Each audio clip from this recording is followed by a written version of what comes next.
सभी दर्शकों का E7 न्यूज चैनल में है सैयद मुजीब, आप सभी दर्शकों का E7 न्यूज चैनल में हार्दिक स्वागत करना चाहूँगा। तो आज हम आपको मिलवाते हैं एक ऐसी शख्सियत से जिन्होंने विद्यार्थी के बतौर अपनी सफलता हासिल की है। ये सिर्फ कर्नाटक जिले के लिए नहीं, कर्नाटक राज्य के लिए नहीं, और हमारे संपूर्ण बीदर जिले के लिए बड़े ही गर्व की बात है, क्योंकि इस बीदर जैसे छोटे से मुकाम से एक विद्यार्थी अपनी मंजिल को तय करता है और यूपीएससी इंडियन सिविल सर्विसेज में ऑल इंडिया रैंकिंग 461 में उत्तीर्ण होकर हमारे इस बीदर जिले का नाम रोशन करते हैं। तो इसीलिए हम आपसे ऐसे होनहार विद्यार्थी से आज आपका हम वार्तालाप करवाएंगे, और इस वार्तालाप के दौरान हम चाहेंगे कि इस बीदर जिले के नहीं बल्कि संपूर्ण हमारे देश के सभी विद्यार्थी आपकी इंटरव्यू से प्रेरणा पा सके, और आगे हम जानते हैं कि आगे निकट भविष्य में आप बतौर आईपीएस के उत्तरदायित्व को संभालने का आपको अवसर मिलेगा। ये हमारे लिए बड़े ही खुशखबरी की बात है। तो इस शख्सियत का नाम है मोहम्मद नदीमुद्दीन, सन ऑफ मोहम्मद नईमुद्दीन। तो आपका हमारे इस E7 चैनल पर हार्दिक स्वागत है। सबसे पहले तो मैं आपको बधाई देना चाहूँगा कि आपने इस सफ़र को तय किया। ये हम सभी के लिए बड़े ही गर्व की बात है, और आपने जो मुकाम यहाँ हासिल किया है, आज सही कह रहे हैं कि आज जितने हमारे विद्यार्थी हैं सब कोई ना कोई सपना लेकर नदीम जी आगे बढ़ते हैं। तो आज हमारा जो वार्तालाप है ये रखने का है, एक तो आपके कामयाबी के सफ़र को हमें मुबारकबाद देना है, और दूसरा उन सभी विद्यार्थियों के लिए आप एक प्रेरणा स्रोत के रूप में सामने आए और एक मोटिवेट करें कि आईएएस आईपीएस का जो इंडियन सिविल सर्विसेज के जो परीक्षाएं होते हैं उसमें कितनी आसानी से हम क्रैक करके इसमें हम अपनी कामयाबी हासिल करते हैं। तो सर्वप्रथम मैं चाहता हूं कि हम सबसे पहले आपके एजुकेशनल कैरियर जिस तरीके से शुरुआत हुई इसकी उस पर हम प्रकाश डालेंगे। जैसा कि हम जानते हैं कि 1st to 10th की क्वालिफिकेशन हमारे लिए बहुत मायने रखती है। तो इसमें मैं सबसे पहले पूछना चाहूँगा कि आपका 1st स्टैंडर्ड से लेकर 10th तक आपका जो सफ़र हुआ है वह किस स्कूल से हुआ, इसके बारे में आप थोड़ा सा अपने विचार करें। सबसे पहले तो आपके इस न्यूज़ चैनल के ज़रिए मैं परवरदिगार आपका बहुत उसके साथ अपने वालिदैन का, अपने टीचर्स का बहुत बहुत शुक्रिया अदा कहना चाहूँगा, और आपका भी कि आपने मुझे आज अपॉर्चुनिटी दी कि मैं आज अपनी बात रख सकूँ। मैं मोहम्मद नदीमुद्दीन हूँ और मैं आप ही के शहर बीदर से ताल्लुक़ रखता हूँ, और मेरी जो स्कूलिंग है क्लास 1 से लेकर क्लास 10 तक केंद्रीय विद्यालय संगठन एयरफोर्स स्टेशन बीदर में मुकम्मल हुई। हाँ, तो केवी संगठन, जैसा कि हम जानते हैं कि केंद्रीय विद्यालय जो स्कूल का जो परिसर है, हम देखते हैं कि वहाँ पर सिर्फ बीदर जिले के स्टूडेंट्स नहीं बल्कि हम देखते हैं कि ऑल इंडिया लेवल से जो पोस्टेड होकर के सब लोग आते हैं, जो भी एयरफोर्स स्टेशन में वायुसेना में एक सैनिक के बतौर काम करते हैं। तो आपको यहाँ पर इन सभी से आपको मिलने का अवसर मिला। तो इस केंद्रीय विद्यालय संगठन सेंट्रल स्कूल को माना जाता है कि सारे इंडिया का एक परिसर है, जहाँ पे प्रत्येक हमारे सारे राज्यों के लोग वहाँ पर हमें मिलते हैं। तो उन सबसे मिलकर और उस सफ़र में आपको कैसा लगा, वहाँ पढ़ते हुए आप कैसा महसूस करते हैं?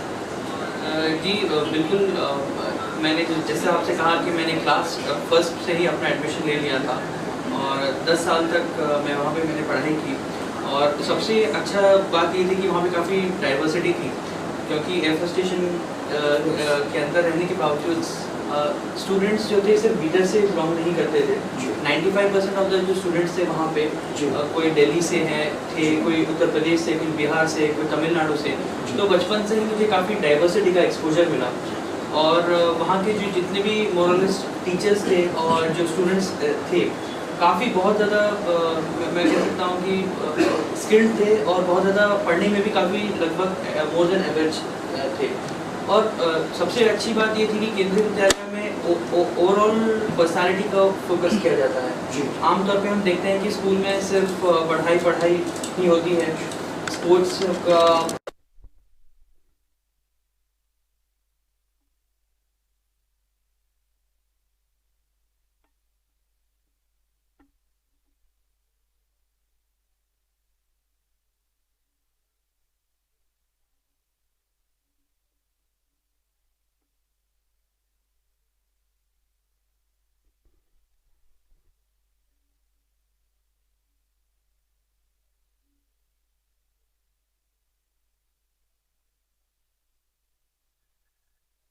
एजुकेशन तो ऐसा रहा है कि यहाँ पर जो स्कूल है केवी, यहाँ पर अनेकता के एकता के दर्शन होते हैं, अनेकता में एकता के दर्शन, और यहाँ पर हमें सभी के साथ मिलने का अवसर मिलता है और एक विद्यार्थी को पूरी तरह उभर कर आने का अवसर भी मिलता है। तो बड़ी खुशी की बात हुई। चलिए 1 to 10 का सफ़र तो आपका केंद्रीय विद्यालय संगठन स्कूल से हुआ, और पीयूसी यानी इंटरमीडिएट जो बहुत मायने रखता है किसी भी विद्यार्थी के लिए। इंटरमीडिएट इतना मायने रखता है क्योंकि इसी इंटरमीडिएट पे पूरा डिपेंड होता है एक स्टूडेंट का कैरियर। तो इस कैरियर के बारे में आपको पूछना चाहूँगा कि आपकी इंटरमीडिएट की जो एजुकेशन क्वालिफिकेशन है वो कहाँ पर हुई है, उसके बारे में। मैं ये कहना चाहूँगा कि 10th के जब मेरे नतीजे आए थे 2008 में, और वो CBSE से सिलेबस था, तो मुझे 73% टोटल फाइनल परसेंटेज आया, जो कि आम आजकल के दिनों में एक एवरेज सा स्कोर रहा है। और इसके बाद हुआ ये कि मेरे पेरेंट्स ने ये डिसाइड किया कि मैं IIT JEE की एग्ज़ामिनेशन की तैयारी करूं, और वो एग्ज़ामिनेशन को क्लियर करके एक IIT अच्छे से कोई IIT JEE IIT कॉलेज में अपना एडमिशन करूं। मेरा मन तो नहीं था कि मैं हैदराबाद जाऊं अपने शहर भीतर को छोड़ के और IIT की तैयारी करूं, तो लेकिन वालिदैन की खुशी के लिए, और मैंने सोचा कि अगर मैं दूसरी जगह जाऊंगा तो एक नया एक्सपोजर मिलेगा, कुछ चीज़ें सीखने को मिलेगी। घर से 10वीं के बाद जब निकलूँगा तो आने वाले दिनों में अगर मैं कहीं भी जाऊँगा तो मुझे उतनी परेशानी नहीं होगी। तो एक तरह की ट्रेनिंग मैंने लिया, और मैं श्री चैतन्य जूनियर कॉलेज हैदराबाद में अपना मैंने एडमिशन कराया। और अल्हम्दुलिल्लाह, क्योंकि वहाँ पे एक रेसिडेंशियल कॉलेज था वो, तो मैंने थ्योरी पे ध्यान तो अच्छे से दे दिया। और 11th और 12th का जो कम्बाइंड स्कोर था मेरा 92% टोटल आ गया। तो 10th में जो मैंने 73% स्कोर किया था, वो वहाँ 11th-12th में 92% मेरा आ गया। लेकिन एक यहाँ पे सवाल उठता है कि कुछ लोग कहते हैं, कुछ लोग क्या कहते हैं कि हम स्टेट वाइज जो एजुकेशन को हम चेंज करते हैं। जैसे अभी आप कर्नाटक से 1 to 10th आपने किया, ये बहुत मायने रखने की बात है। उसके बाद आपने PU1 इंटरमीडिएट आप AP से करा, तो लोग कहते हैं कि भाई आगे अपना करियर कैसा बनेगा, स्टेट चेंज हो जाएगा। तो ऐसी भी कुछ चीज़ें जो विद्यार्थियों के मन में कहीं ना कहीं टीस सी पैदा करती है, इसके बारे में आपके क्या विचार है? जी बिल्कुल, ये बहुत वैलिड पॉइंट है कि कहीं ना कहीं हमारे जहन में आता है कि अगर हम स्टेट चेंज करेंगे तो कहीं हमारे एडमिशन में प्रॉब्लम ना हो। लेकिन कर्नाटका गवर्नमेंट के जो रूल्स हैं, जैसे कर्नाटका CET अगर की मैं बात कहूँ, तो उसमें जो रूल्स के तहत ये है कि कोई भी कैंडिडेट को 7 साल कम से कम इस स्टेट में पढ़ना पड़ता है और एक बोर्ड एग्जामिनेशन पास करना पड़ता है। जो मेरे केस में ये था कि मैं क्लास 1 से लेकर क्लास 10 तक मैंने यहीं पे पढ़ाई की, और मैंने यहाँ पे एक बोर्ड एग्जामिनेशन भी क्लियर किया था, जो कि मेरा 10th था। तो इसी के ज़रिए मैं 11th-12th में 11th-12th के बाद IIT JEE में तो मैं क्लियर नहीं कर पाया, AIEEE में मैं फ़ेल हो गया, और SRM JEE में फिर से मैं फ़ेल हो गया। तो मुख्तलिफ़ कम से कम 4 से 5 एग्ज़ाम में मैं फ़ेल हो गया, कम्पिटिटिव एग्जामिनेशन 12वीं के बाद। लेकिन क्योंकि कर्नाटका CET का मेरा पास एक ऑप्शन ओपन था, तो कर्नाटका CET का मैंने एंट्रेंस लिखा और मैं उसके लिए एलिजिबल भी था। और इसके ज़रिए मुझे मेरिट बेस पर बैंगलोर के एक MS Ramaiah institute of technology, हाँ, यहाँ पे जिक्र हुआ है कि आपका जो सिविल इंजीनियरिंग हुआ है MS Ramaiah institute of technology Bangalore से आपने वहाँ से इस डिग्री को आपने हासिल किया है। जी जी, काफ़ी फेमस है वो। जी, वहाँ पर भी हम देखते हैं कि एक हब ऑफ इंस्टीट्यूशन उसे माना जाता है जी वहाँ भी। तो यानी आपका जो सफ़र चल रहा है मिस्टर नदीम, मुझे लगता है कि कहीं ना कहीं ऐसी जगह से आपका अल्हम्दुलिल्लाह सफ़र शुरू हुआ है जहाँ पर सभी प्रकार के, मतलब क्या है, अलग अलग विभिन्न प्रकार के सब परिस्थिति और सब वातावरण से आप क्या बोलते हैं, मिलनसार होते हुए आगे बढ़ रहे हैं। तो अल्हम्दुलिल्लाह एक अच्छा पॉइंट है जी। तो बिल्कुल आपने सही कहा, और इसमें सबसे बड़ा एडवांटेज ये रहा कि मुझे काफ़ी डाइवर्सिटी एक्सपोजर हुई, और मुख्तलिफ़ जगहों में पढ़ने के साथ साथ ये एक अडेप्टेबिलिटी आ गई कि मैं कैसी भी जगह किसी भी तरह अपने आप को सूट एडजस्ट कर पाता था। मिसाल के तौर पे बीदर से मैं हैदराबाद गया, हैदराबाद से बैंगलोर, फिर जब बात आई UPSC की तैयारी के लिए तो इमीडिएट ये जहन में था कि मुझे दिल्ली जाना है।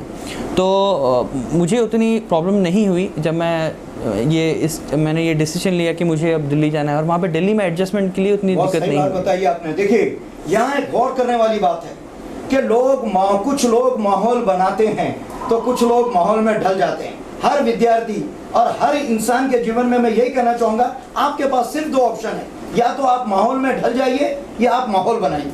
दोनों में भी आपको कामयाबी मिल सकती है। जिस ढंग से आप बता रहे हैं मुझे ऐसा समझ में आ रहा है। लेकिन इस सिविल इंजीनियरिंग की प्राप्ति के बाद आप यूपीएससी की तैयारी के लिए आप मैंने सुना है कि आप हमदर्द स्टडी सेंटर्स की ओर आप रुख करे थे, उसके बारे में थोड़ा सा हमारे दर्शकों को आप बताइए। जी बिल्कुल। इस क्वेश्चन का जवाब मैं 2 पॉइंट्स में देना चाहूँगा कि सिविल इंजीनियरिंग तो मैंने अपने इंटरेस्ट पे नहीं किया, मैंने इसलिए किया था क्योंकि जो मेरे फादर हैं वो सिर्फ उन्होंने डिप्लोमा तक ही पढ़ाई की थी और मुझे 12वीं के बाद एक मेरिट बेस सीट मिल रही थी, तो मैंने ये सिविल इंजीनियरिंग मैंने एडमिशन करा लिया। जब मेरी इंजीनियरिंग 2014 में मुकम्मल हुई तो मुझे सिविल सर्विसेज एग्जामिनेशन के लिए दिल्ली जाना ही था और बीदर में एक डीसी थे यहाँ पे डॉक्टर पीसी जाफर सर। तो उनके ज़रिए मुझे ये इस बात का मालूम हुआ था कि दिल्ली में एक इंस्टीट्यूट है हमदर्द स्टडी सर्कल। तो यहाँ पे एंट्रेंस देकर अपना एडमिशन किया जाता है। अच्छा, एंट्रेंस होता है इसके लिए? जी हाँ, जी हाँ। एंट्रेंस में जो बच्चे चुने जाते हैं उन्हें वहाँ पर क्लासेस के लिए बुलाया जाता है, जॉइनिंग दी जी। इस प्रोसेस को मैंने ऑनलाइन ही अप्लाई किया था। ऑनलाइन अप्लाई करने के बाद हमदर्द स्टडी सर्कल का एक सेंटर, एग्जामिनेशन सेंटर बीदर, हमारे शहर बीदर में ही है, तो वो बहुत कन्वीनियंट हो गया था। ये मैंने एंट्रेंस क्वालिफाई किया और मेरा वहाँ पे एडमिशन हो गया था। और अभी जैसा कि आपने सुना है कि आपके वालिद का पहले से सपना था कि मेरा बच्चा IIT JEE क्लियर करे और यहाँ तक AEEE भी क्लियर करे और एक बेहतरीन इंजीनियर के रूप में कहीं ना कहीं सामने आए। लेकिन आप देख रहे हैं कि इस सफ़र में आगे तो बढ़े हैं, लेकिन कुछ जगह पर आपको कामयाबी हाथ नहीं लगी। तो आपको उस समय पर अपने वालिद और अपने कैरियर के बारे में आपकी सोच कैसी रहती थी? आप इन विद्यार्थियों को थोड़ा सा मोटिवेट कीजिए। मेरे हिसाब से मैं एक आम हाउस होल्ड की अगर मैं बात करूं, एक आम घर की बात करूं, तो होता ये है कि पेरेंट्स कभी कुछ पेरेंट्स किसी इंस्टीट्यूट्स के जो हम बाहर जब हम बोर्ड देखते हैं नतीजे देखते हैं कि कोई कैंडिडेट्स ने मेडिकल क्लियर किया है, किसी ने इंजीनियरिंग क्लियर किया है, बहुत ही अच्छा रैंक हासिल किया है, तो पेरेंट्स इस प्रॉफिटियरिंग के इन्फ्लुएंस में कभी इफेक्ट आ जाते हैं। तो कहीं ना कहीं अपना ही सपना वो अपने चिल्ड्रन पे इम्पोज कर देते हैं। जी जी जी। तो मेरे साथ भी कुछ ऐसे ही हुआ कि मेरे वालिदैन का ये सपना था कि मैं IIT JEE क्लियर करूं, AIEEE क्लियर करूं, बट हुआ ये कि मैं सब में सारे एग्जाम्स में फ़ेल हो गया था 12वीं के बाद, क्योंकि मेरा ये बात नोट करने की बात है जी। जो भी लोग इस हमारे E7 चैनल के माध्यम से लाइव देख रहे हैं, बीइंग एज ए मैं आपसे बहुत ईमानदारी से कहना चाहूँगा, देखिए पेरेंट्स का सपना था, सपने में पूरी तरीके से आपने तैयारी की, लेकिन नाकामयाबी हाथ लगी है। फिर भी विद्यार्थी होने के नाते और एक अच्छे होनहार बेटे होने के नाते आप सफ़र को हार नहीं रहे हैं और अपने विचारों को बड़ी ईमानदारी से आपके सामने रख रहे हैं। तो मैं चाहूँगा कि जितने भी विद्यार्थियों, नौजवान और जो भी पेरेंट्स अपने घर बैठे जहाँ भी इस लाइव इंटरव्यू को देख रहे हैं, थोड़ा ध्यान से सुने, क्योंकि ऐसे अवसर कभी कभी आते हैं। क्या पता इस मोटिवेशन के बाद आपके बच्चों को एक लंबी राह और एक अच्छा सा सफ़र मिल जाए। ठीक है, आप अपने विचार। मैं यहाँ एक बात कहना चाहूँगा कि हालांकि मेरे पेरेंट्स ने मुझे एक ही बार कहा था कि आप IIT JEE के लिए ट्राई कीजिए, लेकिन साथ साथ में उन्होंने ये भी कहा था कि अगर तुम्हारा इसमें सिलेक्शन नहीं होता है, हम तुम्हें पूरी तरह से अपॉर्चुनिटी देंगे आपको अपनी लाइफ में जो भी करियर, किसी भी तरह का करियर बनाना है। और जब मैंने बात रखी थी कि मुझे सिविल सर्विसेज का एग्जामिनेशन की तैयारी करनी है, तो मुझे पूरा का पूरा अपने वालिदैन, अपने पेरेंट्स का सपोर्ट मिला और आज मैं उन्हीं के बदौलत मैं यहाँ पे बहुत यहाँ पर बहुत उम्दा मिसाल की बात यहाँ पर आ रही है। देखिए, आप कह रहे हैं कि जब मेरे पेरेंट्स ने मुझे कहा तो मैं उसमें आगे बढ़ा, लेकिन नाकामयाब होने के बाद पेरेंट्स ने और एक ऑप्शन भी रखा था आपके लिए कि अगर आप यहाँ नहीं तो हैं तो आप फिर अपने मनपसंद कोई कैरियर के लिए आप आगे बढ़ते हैं। जैसा कि आज के हालात पर हम कह सकते हैं कि बच्चों में जो एक सपना होता है, बच्चा किस टैलेंट की ओर जाता है, ये पेरेंट्स को देखना बहुत ज़रूरी है। हम मनगढ़ंत तरीके से हम किसी भी बच्चे को हम हतोत्साहित नहीं कर सकते। जैसा कि आज हम इस लाइव इंटरव्यू में हम मिस्टर नदीम से ये विचार जान रहे हैं, जो कि कल आगे चलकर IPS के उत्तरदायित्व को संभालने के लिए हमारे आगे उभर कर आएंगे। और एक मैं आपसे ये बात पूछना चाहूँगा, अब जब आप IPS का ये सपना लिए हैं तो कहीं ना कहीं कोई मोटिवेशन होता है। देखिए, IPS में से बहुत बड़ा ये मुकाम है, इसको सोचने के लिए, इसकी तैयारी करने के लिए इंसान को दिन रात कड़ी मेहनत करनी पड़ती है। तो मेरा आपसे यही कहना है कि आप आपको आईपीएस के बतौर आगे बढ़ने के लिए किस चीज़ से और कौन सी चीज़ से आपको प्रेरणा मिली, उसके बारे में आप मुझे बताएं।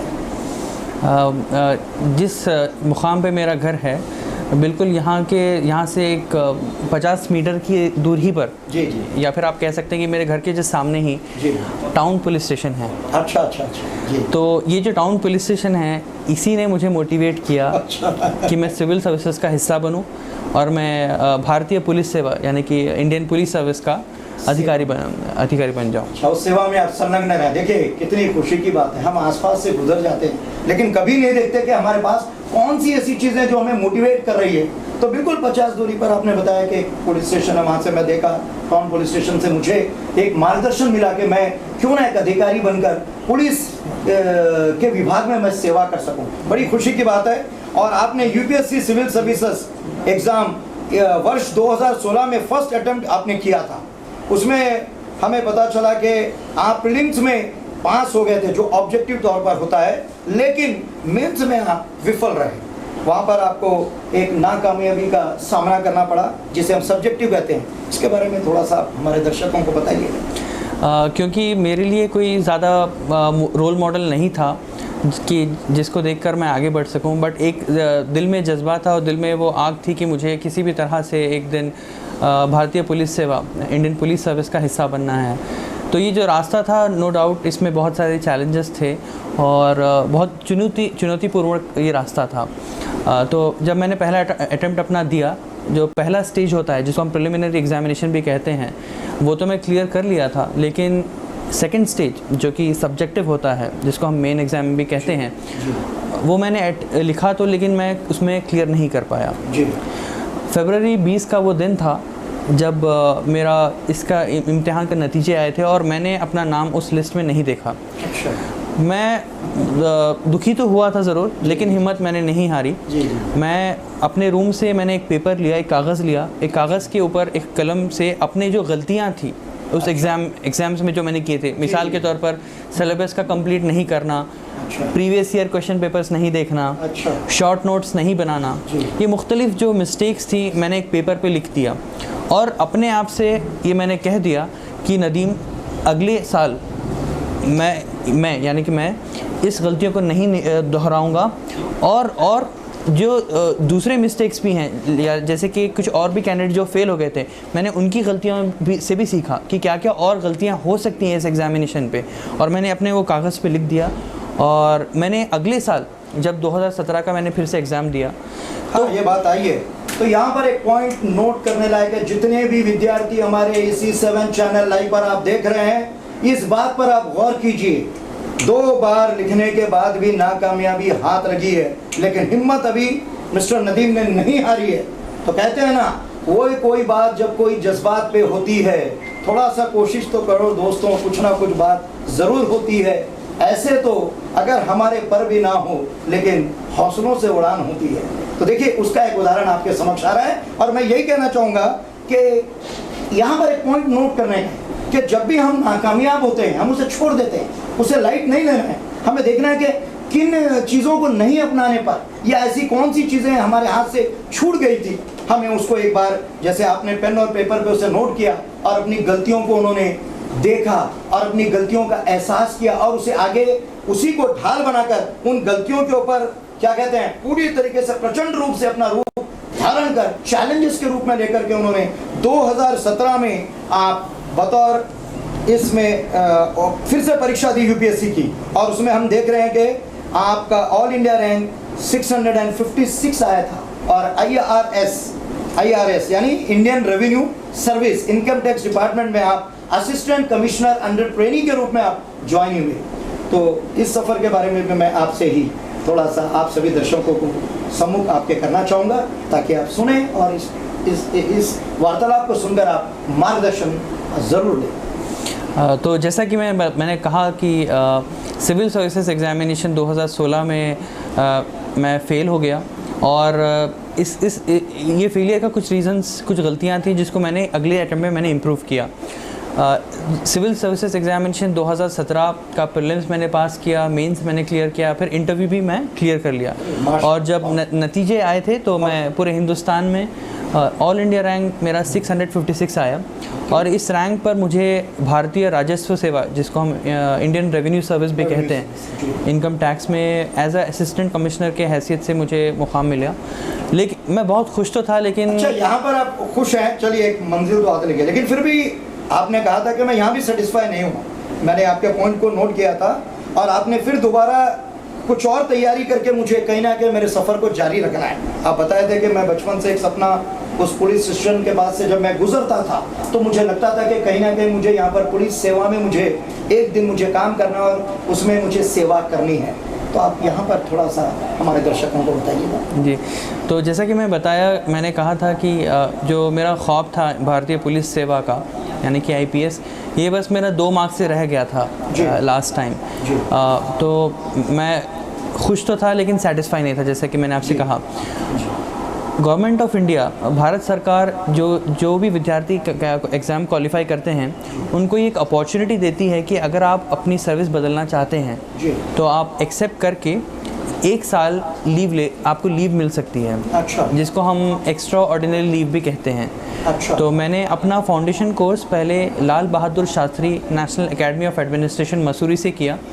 उसके बाद National Academy of Direct Taxes, जो कि मेरा एकेडमी है IRS में, यहाँ मैंने रिपोर्ट करके 1 साल मैंने लीव ले ली। अच्छा। तो ये लीव का ऑब्जेक्टिव यही था कि मैं तैयारी फिर से कर सकूं और एग्ज़ाम लिखने के बाद वापस अपनी सर्विस को दोबारा से ज्वाइन कर लूं। देखिए, यहाँ भी एक पॉइंट नोट करने की बात है, जो भी विद्यार्थी यहाँ पर सुन रहे हैं। देखिए, यहाँ पर कई हमारी सरकारी ओहदों पर हम कार्यरत रहते हुए भी कई अवसर हमारी भारतीय सरकार हमारे लिए प्रोवाइड करती है। सिर्फ हमें जानने की ज़रूरत है और उस मुहिम को अपने जीवन में ढालने की ज़रूरत है, जैसा मिस्टर नदीम ने यह काम किया है। अच्छा, और एक बात है सर, ठीक है, आप जो कह रहे हैं कि ये बात सही है, आप वो 6 महीने का उस सफ़र को लिए और उसके बारे में थोड़ा सा आगे हमारे दर्शकों को बताएं। जी, तो जब मैंने लीव ले लिया था, उसके बाद मेरे पास एक ही ऑब्जेक्टिव था कि सिविल सर्विसेज 2019 का जो एग्ज़ाम है, मैं बहुत अच्छे अंक से पास करूं। जी। तो मैंने अपना एडमिशन वापस से हमदर्द स्टडी सर्कल जो कि एक नई दिल्ली में जो इंस्टीट्यूट है, मैंने वहाँ पे अपना कराया। और यही जो सिविल सर्विस का जो अलग अलग स्टेजेस हैं, जैसे कि पहला प्रीलिम्स हो गया था, फिर मेंस हो गया। ये मेंस लिखने के बाद लास्ट दिसंबर में मैंने अपना जो एग्जिस्टिंग सर्विस है, जिस भारतीय राजस्व सेवा इंडियन रेवेन्यू सर्विस में, इसमें मैंने ज्वाइन कर लिया अपने एकेडमी। ज्वाइन करते करते ट्रेनिंग के दरमियान ही जब मुझे पता चला कि मैंने मेंस का एग्ज़ाम भी क्लियर कर लिया है, और फिर वहाँ से मैंने अपना इंटरव्यू की तैयारी भी मैंने शुरू कर दी, IAS ये सिविल सर्विसेज एग्जामिनेशन की। और बस लास्ट जुलाई 22 को मेरा इंटरव्यू था और मैंने दिल्ली में जाकर वो UPSC भवन में ही अपना इंटरव्यू दिया।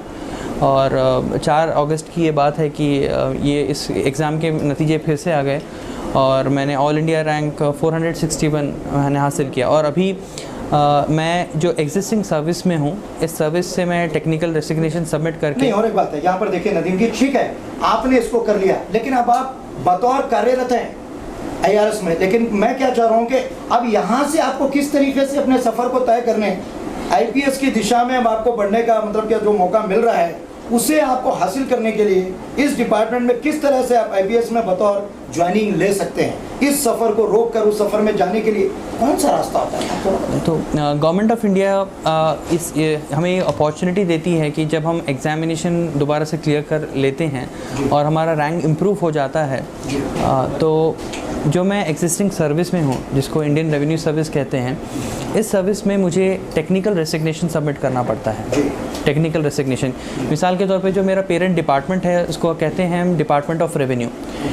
यहाँ से जब मैं टेक्निकल रेसिग्नेशन सबमिट करूँगा और जब मेरी नई सर्विस आ जाएगी, जिसको भारतीय पुलिस सेवा, तो मेरा पेरेंट डिपार्टमेंट बदल जाएगा डिपार्टमेंट ऑफ रेवेन्यू से मिनिस्ट्री ऑफ होम अफेयर्स, क्योंकि जो कैडर कंट्रोलिंग अथॉरिटी है इन भारतीय पुलिस सेवा की, वो मिनिस्ट्री ऑफ होम अफेयर्स में है। ये हो जाएगा, ये इस प्रोसेस का एक 2 महीना इसमें टाइम लग जाता है। और मीनवाइल मुझे फिर से फाउंडेशन कोर्स, जो कि Lal Bahadur Shastri National Academy of Administration Mussoorie में अपना फाउंडेशन कोर्स करना पड़ेगा, और दिसंबर या जनवरी में अपने फ़ेज़ 1 के लिए सरदार वल्लभ भाई Patel national police academy Hyderabad में अपने IPS की ट्रेनिंग शुरू करनी पड़ेगी। तो चलिए, अल्हम्दुलिल्लाह सफ़र तो बहुत अच्छा चल रहा है मिस्टर नदीम जी का हमारे इस लाइव इंटरव्यू में। ध्यान रहे, हम E7 चैनल के माध्यम से आप सभी से जुड़े हैं। हमारा मकसद सिर्फ इंटरव्यू दिखाना नहीं है, बल्कि एक ऐसे होनहार विद्यार्थी को उसकी कामयाबी का राज आप तक पहुंचाना है, ताकि कई विद्यार्थी और कई पेरेंट्स इससे मोटिवेट हो सके और अपने बच्चे को अग्रसर करने के लिए हमेशा तैयार रहे। अब हमारा एक और है कि हम देखते हैं कि youth in general, youth in Bidar, एक स्पेसिफिक तौर पर मैं आपसे एक सवाल करना चाहूँगा कि आप कैसा देखते हैं? ये हम देखते हैं कि भाई यहाँ के जो बीदर के हमारे जो भी विद्यार्थी हैं कैसा सोचते हैं। एक शहरों की तो बात अलग होती है कि कई वहाँ पर फैसिलिटीज़ और इंफ्रास्ट्रक्चर अवेलेबल होते हैं और स्टडी का एक भंडार सा लगा रहता है, लेकिन यहाँ पर जो भी मिल रहा है, जो भी न्यूनतम या अपर्याप्त या पर्याप्त या कहीं ना कहीं एवरेज तौर पर मिल रहा है, इसके बारे में आप हमारे बीदर के स्पेशली हमारे विद्यार्थियों को आप क्या मार्गदर्शन करना चाहेंगे? थोड़ा सा हमारे दर्शकों को बताएं। जी ये बहुत इम्पोर्टेंट सवाल आपने मुझसे किया, क्योंकि यही हमारा फ्यूचर रहेंगे। यहाँ के जो यूथ है यही हमारा फ्यूचर है, फ्यूचर ऑफ द कंट्री जिसको कह सकते हैं। मैं ये अपने एक्सपीरियंस से ये मैसेज शेयर करना चाहूँगा कि ये बहुत ज़्यादा ज़रूरी है कि हम अपने चॉइसेस, करियर चॉइसेस जो हैं इसको डाइवर्सिफाई करें। मिसाल के तौर पे ये अब वो दिन नहीं रहा कि हम लोग सिर्फ इंजीनियरिंग या मेडिसिन के पीछे ही जाएं, और ख़ास तौर से यहाँ रिस्पॉन्सिबिलिटी आती है पेरेंट्स की कि अपने जो चिल्ड्रन हैं उनको मोटिवेट करें। अगर किसी को जुडिशरी में जाना है, अगर किसी को जर्नलिज्म में जाना है, अगर किसी को ब्यूरोक्रेसी का हिस्सा बनना है या किसी को पुलिस में आना है, तो पेरेंट्स का यही रोल होना चाहिए कि उनको मोटिवेट करें। और साथ ही साथ यूथ से मैं यही कहना चाहूँगा कि अपने इंटरेस्ट को आइडेंटिफाई करें कि आपको लाइफ में करना क्या है। ये प्रॉफिटेरिंग जो हो रही है आजकल बहुत सारे मुख्तलिफ इंस्टीट्यूट्स में कि सिर्फ मेडिकल है, सिर्फ इंजीनियरिंग है, ये हमारा बहुत नैरो माइंडसेट बन जाता है।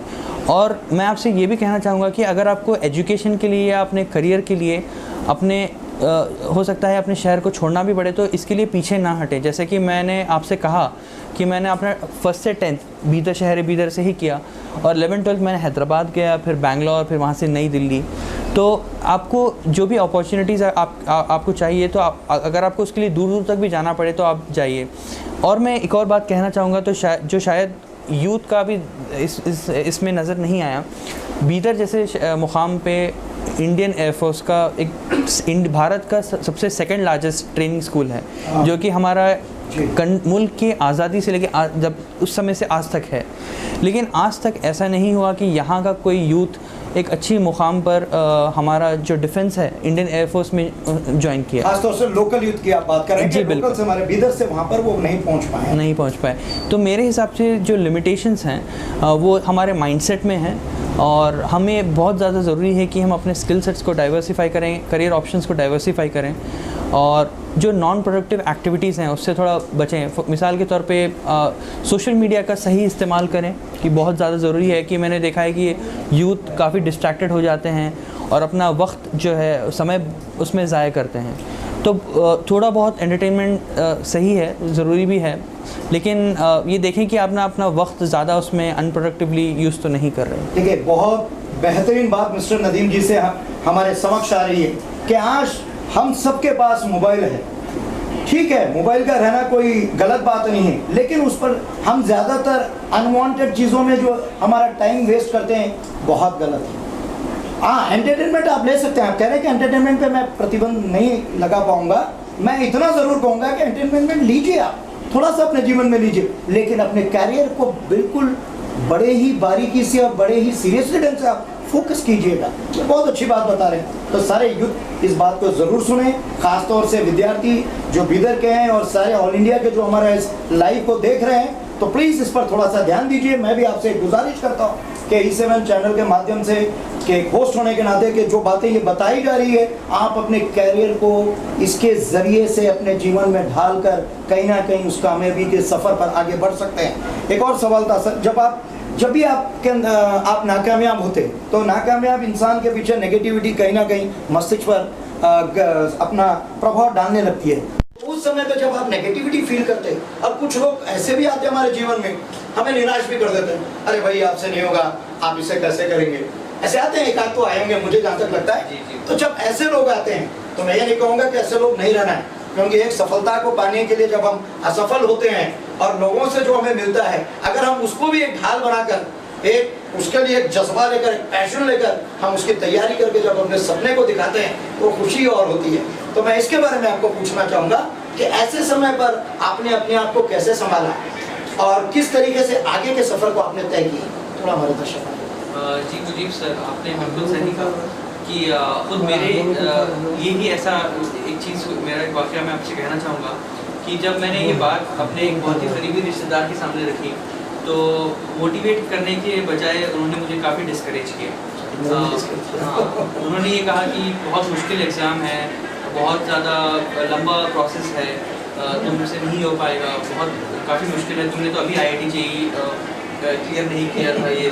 तो लेकिन आई थिंक वो मेरे लिए बहुत ज़्यादा मोटिवेटिंग फैक्टर बन गया कि मुझे लगा कि मैं इसको एक चैलेंज के तौर पर लेता हूँ और मेरे दिल के अंदर जो वो फायर थी, वो जो जज्बा था कि मुझे भारतीय पुलिस सेवा यानी इंडियन पुलिस सर्विस का हिस्सा बनना है, तो वो आई थिंक मुझे बार बार पुश करता था। जैसे जब मैं पहली बार फेल हो गया मैं निराश नहीं हुआ, मुझे लगा कहीं ना कहीं मेरे से कुछ गलतियां थी और अगर मैं इस गलती को एक्नॉलेज कर लूँगा, एक्सेप्ट कर लूँगा, एक्सेप्ट करके फिर से मैं इस पर वर्क करूँगा यानी कि रेक्टिफिकेशन, तो ज़रूर मैं कामयाब हो जाऊँगा।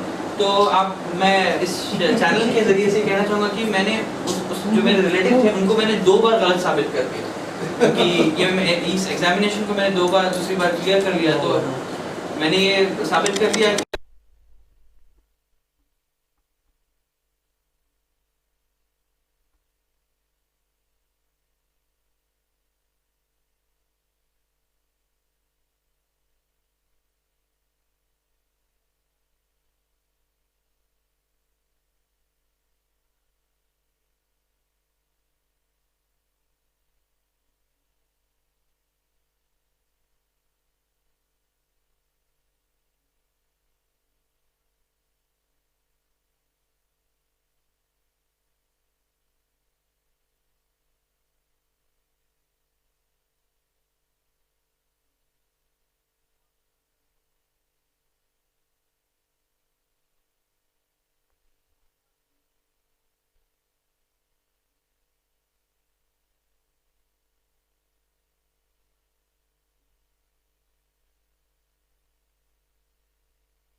इंसान के इरादे बुलंद होने चाहिए। हम अक्सर देखते हैं कि भाई जब तक इंसान के अंदर जज्बा ना हो और इरादे बुलंद ना हो, और कहते हैं ना कि भाई इंसान चाहे छोटा हो या बड़ा हो लेकिन उसके इरादे बुलंद होने चाहिए और उसका एक सपना बुलंद होना चाहिए, तभी हम जाकर इन चीज़ों को हम कामयाबी में ले सकते हैं। और दूसरा मैंने बताया कि एक और सवाल बार बार उठ रहा है कि हम नीट और हमारे क्या कहते हैं नीट है जैसे और PG है, इन एग्जामिनेशंस को बहुत कठिन मानते हैं। क्या इसी तरीके से UPSC की IAS और IPS के एग्जाम भी इतने ही कठिन होते हैं? बच्चों में लेकर के कश्मकश है। जब भी मैं विद्यार्थियों से हमारे चैनल के माध्यम से हम गुफ्तगू करते हैं, उनसे वार्तालाप कर बातचीत करते हैं, तो विद्यार्थियों में एक भ्रम फैल रहा है कि भाई नीट और UPSC में बहुत मुश्किल है, बहुत कड़ी टक्कर आती है। तो क्या UPSC IAS और IPS की इंडियन सिविल सर्विसेज के एग्जामिनेशन भी इतने हार्ड होते हैं या आसान? आप थोड़ा विचार सर मेरे हिसाब से, हालांकि मैं ये मेरा ओन पर्सपेक्टिव है, सिविल सर्विसेज एग्जामिनेशन को मैं नीट PG से अगर कंपेयर करूँ तो मुझे लगता है सिविल सर्विस एग्जामिनेशन ज़्यादा आसान हो सकते हैं जी। बट इससे ज़्यादा इम्पोर्टेंट ये जानना बहुत ज़रूरी है कि कोई भी एग्जामिनेशन की जो डिफ़िकल्टी है वो बहुत ज़्यादा फैक्टर्स पे वेरी करती है। मेरे लिए या फिर मेरे लिए जैसे मैंने आपको कहा कि मैं IIT JEE में फेल हो गया और सिविल सर्विसेज मैंने क्लियर कर लिया, ऐसे बहुत सारे लड़के हैं जो IIT में टॉप रैंकर्स हैं लेकिन कभी 2-3 साल से 5 साल से उनका सिविल सर्विसेज एग्जामिनेशन क्लियर नहीं किया। तो ज़्यादा ज़रूरी कोई भी एग्जामिनेशन में ये है कि आप अपना इंटरेस्ट देखें कि आप, जैसे मिसाल के तौर पर अक्सर ये होता है कि नीट एग्जामिनेशन हो या IIT JEE हो, ये हमारा यहाँ इंटरेस्ट नहीं होता। अगर आप कोटा चले जाएंगे राजस्थान कोटा जो है, या फिर आप हैदराबाद चले जाएंगे, यहाँ पे श्री चैतन्य या नारायणा जैसे इंस्टीट्यूट्स हैं, तो यहाँ पे होता ये है कि हम अक्सर इन्फ्लुएंस हो जाते हैं एक्सटर्नल चीज़ों की वजह से। मिसाल के तौर पे अगर कोई रिलेटिव ने क्लियर किया है, पेरेंट्स चाहते हैं कि आप डॉक्टर बने या IIT JEE क्लियर करें, यहाँ पे हमारा इंटरेस्ट नहीं होता। लेकिन अगर हम उसको अपना इंटरेस्ट बना लें और एग्जामिनेशन की जो तैयारी है एक साइंटिफिकली वे में करें, मिसाल के तौर पे अगर मैं आपसे कहूँ तो फ़र्क होता है रीडिंग और लर्निंग में। मुझे आमतौर पे हाउस होल्ड में यही होता है कि हमारे पेरेंट्स अक्सर हमसे मार्क्स पूछते हैं कि कितने मार्क्स आपके आए, स्कोर कितना, आपका स्कोर कम क्यों हो रहा है। जैसे कोई भी कॉम्पिटिटिव कोई इंस्टीट्यूट है, अगर आप जो यहाँ पे 11-12 की तालीम होती है वहाँ पे वीकली टेस्ट कंडक्ट होते हैं। अच्छा। वीकली टेस्ट में जैसे मेरे कभी कभी 0 मार्क्स भी आते थे, मेरे नेगेटिव मार्क्स भी आते थे 11-12 में, और घर से मुझसे ही सवाल आता था कि इतने कम मार्क्स क्यों हैं। लेकिन आज तक कभी वो अपॉर्चुनिटी नहीं मिली या किसी ने बताया नहीं कि पढ़ाई कैसे करते हैं। जी। सभी लोग तो मार्क्स पूछते हैं लेकिन पढ़ाई कैसे करते हैं वो कभी नहीं पता कि नोट्स बनाएं, शॉर्ट नोट्स बनाएं, बार बार मल्टीपल टाइम रिवाइज करें, प्रीवियस ईयर क्वेश्चन पेपर्स देखें, प्रैक्टिस करें। अंग्रेजी में एक कहावत है कि what's not measured can not be improved. Of course. तो आप अपना परफॉर्मेंस मेजर करें बार बार टाइम पे। जैसे कि आप टेस्ट में आज मेरे 20 मार्क्स आए, अगले बार मुझे इससे ज़्यादा इम्प्रूव करना है। तो ये सब चीज़ें होती हैं। कहते हैं hard work is the key to success. एक इंसान को सफल होने के लिए कहीं ना कहीं अपनी बहुत कठिन मेहनत हमें जीवन में करना ही है। अब एक और बात यहाँ पर बहुत ज़रूरी है जो कई विद्यार्थियों में पल रही है, तो मैं उस पॉइंट को मिस्टर नदीम जी आपके सफ़र में उसे एक सवाल बनाकर पूछना चाहूँगा, क्योंकि आज के हमारे युवा विद्यार्थियों पर, उनके मस्तिष्क पर एक पूरी तरीके से छाया हुआ है। जैसा कि हम देख रहे हैं कि हमारे स्टेट में कई तरीके के प्राइवेट स्कूल्स हैं। कुछ लोग उर्दू मीडियम से आते हैं, कुछ लोग कन्नड़ा मीडियम से आते हैं, कुछ लोग तेलुगु मीडियम से। उनका कहना है कि भाई अब हम इस मीडियम से जाएंगे तो हम IPS, IAS, एक डॉक्टर कैसे बनेंगे।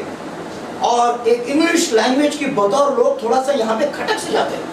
माना भाई English is a world language, क्या हम बिना अंग्रेजी को पूरी तरह कमांडिंग किए आगे बढ़ने के लिए हमारे लिए थोड़ा सा मुश्किलें रहेगी, या किसी भी हम मदर टंग से हम किसी स्कूल से पढ़कर आगे आते हैं तो इंग्लिश जो लैंग्वेज है उसके बारे में जो लोगों में एक मतभेद है उसके बारे में आप खुलकर अपने विचार दें। जी, मैं व्यूअर्स को ये कहना चाहूँगा कि UPSC एक ऐसी बॉडी है जो रीजनल कैंडिडेट्स या रूरल बैकग्राउंड के जो कैंडिडेट्स हैं उनको भी इक्वल अपॉर्चुनिटी प्रोवाइड करती है इस एग्जामिनेशन। मिसाल के तौर पर अगर कोई कन्नड़ा मीडियम से ही अपनी तालीम किसी कैंडिडेट ने हासिल की है 1st से लेकर 10th तक, या फिर उर्दू मीडियम या मराठी मीडियम, तो इस एग्जामिनेशन में जैसे मैंने, क्योंकि मेरा इंग्लिश मीडियम रहा था, तो मैंने सारे पेपर्स अंग्रेजी में लिखे। उसमें एक ऐसे होता है जनरल स्टडीज़ और ऑप्शनल सब्जेक्ट, और मैंने अपना इंटरव्यू भी अंग्रेजी में दिया। लेकिन अगर मैं मिसाल के तौर पर एक कन्नड़ा मीडियम कैंडिडेट होता, 1st से 10th मैंने कन्नड़ा में किया है, 11th-12th भी कन्नड़ा मीडियम में किया है, ग्रेजुएशन भी करना, तो तब भी UPSC में एक ऑप्शन होता है कि मैं अपने ही स्पेसिफिक रीजनल लैंग्वेज में भी पूरे पेपर्स लिख सकता हूँ। हाँ देखिए, पॉइंट यहाँ पर पॉइंट नोट करें, जितने भी विद्यार्थी जो सिर्फ इधर से नहीं ऑल इंडिया लेवल से देख रहे हैं, देखिए यहाँ पर ऑप्शन है। अक्सर विद्यार्थी अपने सपने तो चुनते हैं लेकिन पूरी तरह जो अपना एक ख्वाब है, एक हमारा जो एम है, उसके बारे में हम नॉलेज नहीं लेते। तो ज़रूरी है कि आप उस नॉलेज को बतौर प्राप्त करें और वो रास्ता किस तरीके से चलता है उस रास्ते को मुहिम बनाएं और अपनी मेहनत, कड़ी मेहनत से आप आगे बढ़ते जाएं, तो अल्हम्दुलिल्लाह कामयाबी और सफलता दोनों आपको ज़रूर मिलेंगी। और मैं यही कहना चाहूँगा कि ठीक है, चलिए अब इससे एक ऑप्शन मिला है, तो क्या ऐसे परीक्षाओं के समय पर अंग्रेजी का भी कमांडिंग लैंग्वेज के रूप में हमें हासिल करना ज़रूरी होता है? नहीं, ज़रूरी तो नहीं, क्योंकि मैंने कहा कि आप एग्जामिनेशन भी उर्दू या कन्नड़ा मीडियम में दे सकते हैं, और इंटरव्यू हमसे ऑप्शन एक पूछा जाता है जब हम इंटरव्यू का फॉर्म फिलअप करते हैं कि आप कौन से भाषा में अपना इंटरव्यू देना चाहेंगे। क्योंकि मैंने अंग्रेजी मीडियम में पढ़ाई की है, तो मैंने इंग्लिश फिल किया था। मैं ऐसे बहुत सारे लड़कों को जानता हूँ जो रीजनल कैंडिडेट में जिन्होंने पूरा प्रोसेस किया। जैसे मिसाल के तौर पे आज से 3 साल पहले सिविल सर्विस एग्जामिनेशन में अंसार शेख, जो कि महाराष्ट्र के रहने वाले हैं, वो ऑल इंडिया उनका रैंक के बेसिस पे उन्हें IAS ऑफिसर वो बन गए, और उन्होंने अपना पूरा एग्जामिनेशन और इंटरव्यू भी पूरा मराठी मीडियम से किया। मेरे एक बहुत अच्छे करीबी दोस्त हैं नूर सिद्दीकी, जो सिविल सर्विस एग्जामिनेशन 2017 में उन्होंने वो IRS ऑफिसर बन गए। उन्होंने उर्दू लिटरेचर का ऑप्शन ले लिया। तो मुझे नहीं लगता कि किसी आपका बैकग्राउंड, चाहे आप कोई ग्रेजुएशन से में हो या कोई मीडियम से हो, आपको रोक पाएगा इस सिविल सर्विस एग्जामिनेशन में सक्सेस के लिए। हमें क्या चाहिए, हमें डेडिकेटेड माइंडसेट चाहिए, वो जज्बा चाहिए कि मैं इस चीज़ को हासिल करूँ। मेरे लिए एक जज्बा था कि मुझे वर्दी पहनना है, मुझे एक पुलिस ऑफिसर बनना है, और ये बचपन से ही मेरे दिमाग में कहीं ना कहीं बात रहती थी। इतने बार फेलियर को करीब से देखने के बावजूद भी मैंने हिम्मत नहीं हारी, और ऊपर वाले का शुक्र है कि मुझे इतने सपोर्टिव पेरेंट्स मिले जो मेरे हर फेलियर के टाइम पे भी मेरे साथ थे। ठीक है, यहाँ भी बहुत अच्छी बात आपने मिस्टर नदीम ने बताई है कि आपको खैर लैंग्वेजेस का कोई असर नहीं, इसके कुछ रास्ते हैं जो आपने खुद आपको बताया है, तो सारे विद्यार्थी इससे मार्गदर्शन ले सकते हैं और इसके बारे में आप जानकारी हासिल कर सकते हैं। और रही बात दूसरी, मैं आप सभी और जो विद्यार्थी खास तौर से first year, second year, 10th से जो अपनी एक कैरियर को बनाना शुरू करते हैं, आप अपने उस एम को बनाना शुरू कर दीजिए। और जब भी कोई मोटिवेशन करने के लिए एक कामयाब इंसान हम आपके समक्ष लाते हैं, आप उसको बारीकी से सुनिए और उसे लिखिए और उस पर आप कदम उठाइए, तब कहीं जाकर आप भी ऐसी एक पदवी को हासिल कर सकते हैं और अपने सफ़र को जारी रख सकते हैं। तो अब मैं इतना ही कहना चाहूँगा, आखिर में बहुत खुशी हुई आपसे मिलकर के मिस्टर नदीम जी, जो आप हमारे इस E7 न्यूज़ चैनल पर आप लाइव से आए हैं। और अंत में मैं इतना ही कहना चाहूँगा कि हमारे विद्यार्थियों को आप क्या मार्गदर्शन करना चाहिए और आप क्या मोटिवेशन देना चाहेंगे, ये चंद लाइन आप हमारे इन विद्यार्थियों को। आपके चैनल के जरिए मैं सारे विद्यार्थियों को ये मार्गदर्शन देना चाहूँगा कि अपने करियर अपॉर्चुनिटीज़ को रिस्ट्रिक्ट मत रखिए, डाइवर्सिफाई कीजिए। बहुत यहाँ पे बहुत सारी चीज़ें हैं जो आप कर सकते हैं, और हमेशा अपने इंटरेस्ट के पीछे आप जाइए।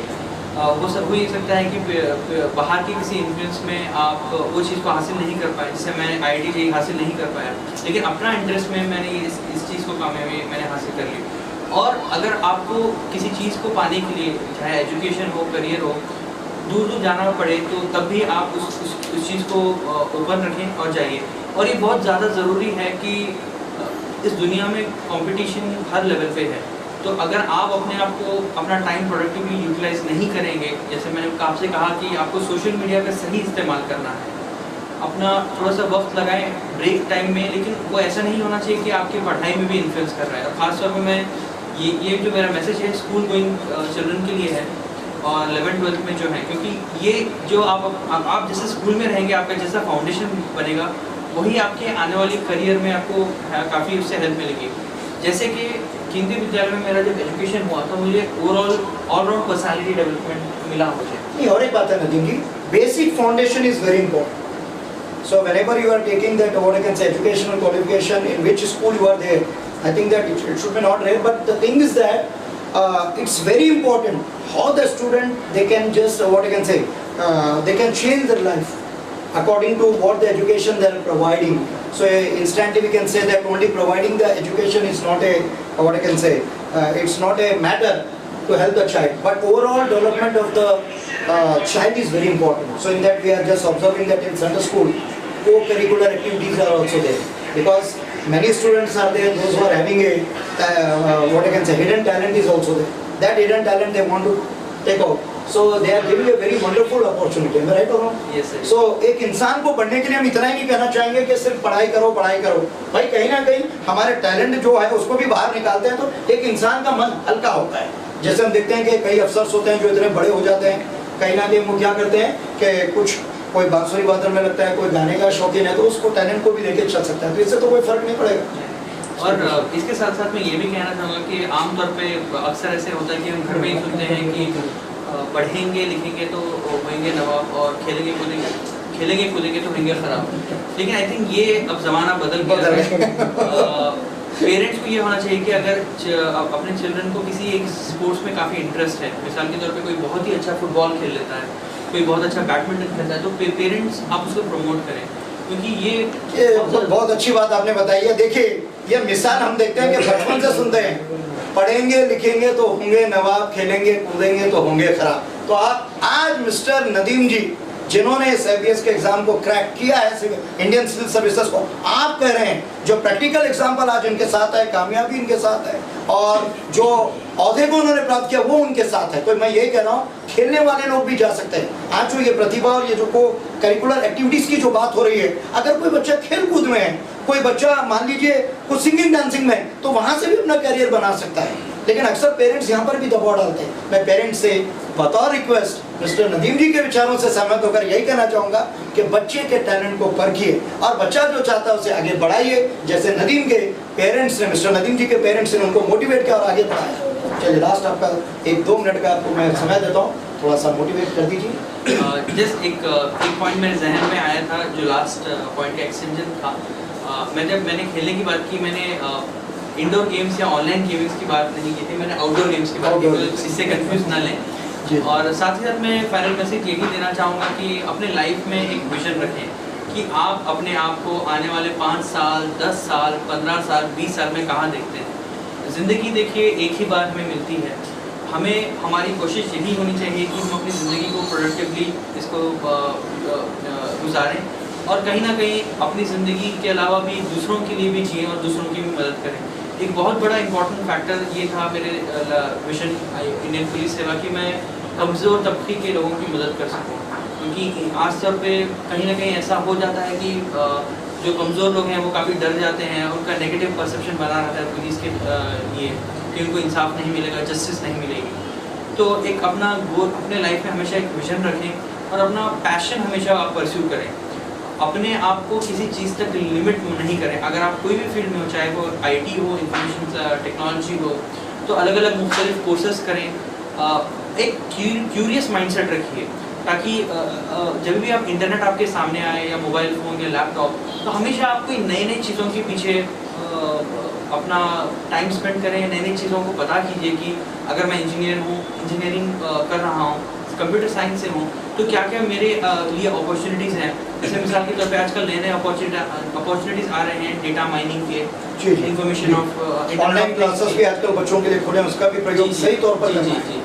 तो एक क्यूरियस माइंडसेट का होना बहुत ज़्यादा ज़रूरी है और एक टारगेट अप्रोच, यानी कि आप कोई भी क्लास में हो, कोई भी डिग्री में हो, एक टारगेट अप्रोच यानी कि अपना डेली स्केड्यूल ज़रूर बनाएं, चाहे उसको 50% क्यों ना फॉलो करें, लेकिन एक स्केड्यूल ज़रूर बनाएं। जैसे मिसाल के तौर पे, क्योंकि मैं एक NCC कैडेट भी रह चुका था, मैं स्काउट्स का भी हिस्सा था, नेशनल कैडेट कॉर्प्स जी, जो हमें एजुकेशन के क्वालिफिकेशन के दौरान या सरकारी तरफ से बहुत अच्छी व्यवस्था है। मैं सभी विद्यार्थियों से यहाँ पर यही कहना चाहूँगा कि आप भी बतौर जब आप एक एजुकेशनल क्वालिफिकेशन में जब आप हासिल कर रहे हैं, जैसे 10th 12th first year second year, सरकार ने एक बहुत अच्छी जो ये सेवा जोड़ी है उसका फ़ायदा उठाइए, क्योंकि इसके भी प्रतिशत कहीं ना कहीं जुड़ते हैं।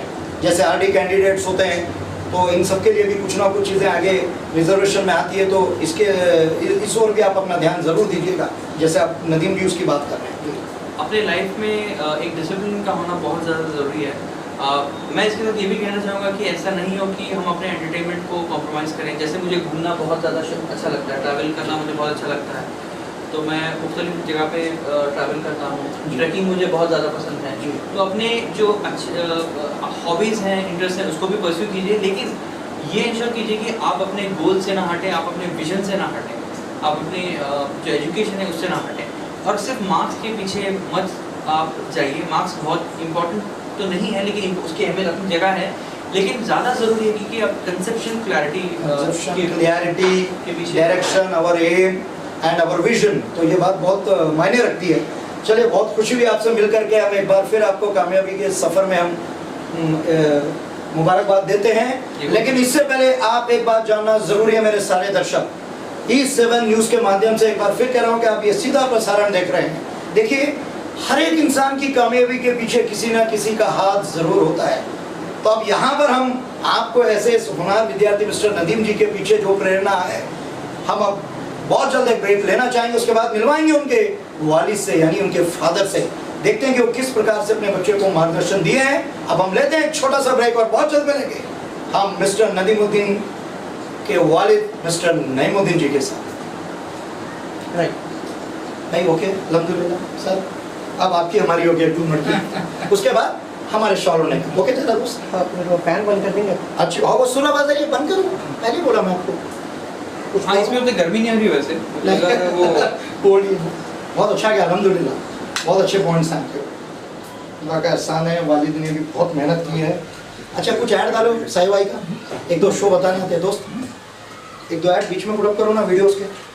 ब्रेकिंग देखो कैसा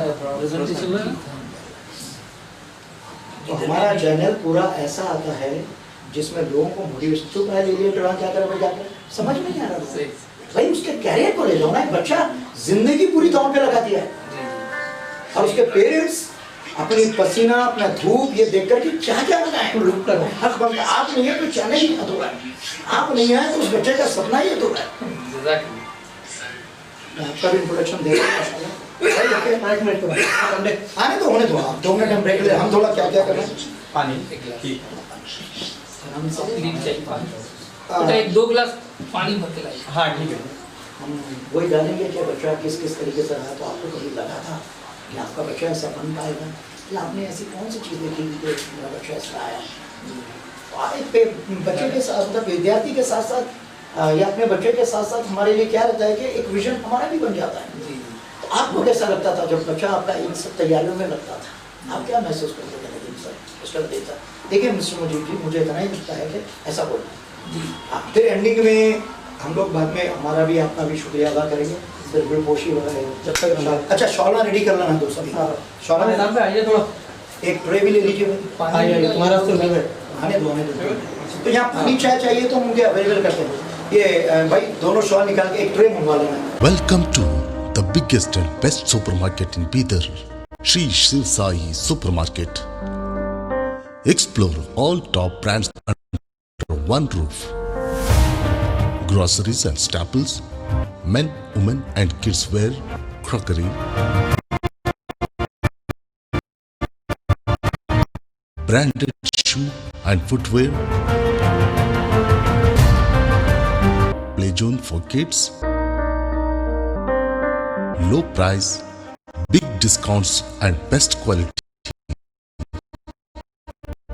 Total 22,000 variety products under one roof. 365 days special offer Shri Shiv Sai Supermarket. Beside Hyundai Showroom, Madhav Nagar, Naubad Road, Bidar. नमस्कार।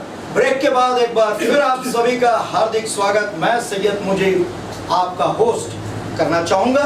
चलिए जैसा कि हमने ब्रेक से पहले आपको बताया था कि हर किसी शख्स के पीछे जो कामयाबी होती है किसी ना किसी का हाथ ज़रूर होता है। तो आप जो मिस्टर नदीम से अभी तक हमारी वार्तालाप सुन रहे थे तो उस कामयाब इंसान के पीछे उनके वालिद का बहुत बड़ा हाथ है यानी फादर का। तो चलिए हम आपको भी इस हमारे E7 न्यूज़ चैनल में आमंत्रित करते हैं और जानते हैं कुछ विचार आपके मुख से भी। तो सबसे पहले मैं आपका इंट्रोडक्शन देना चाहूँगा।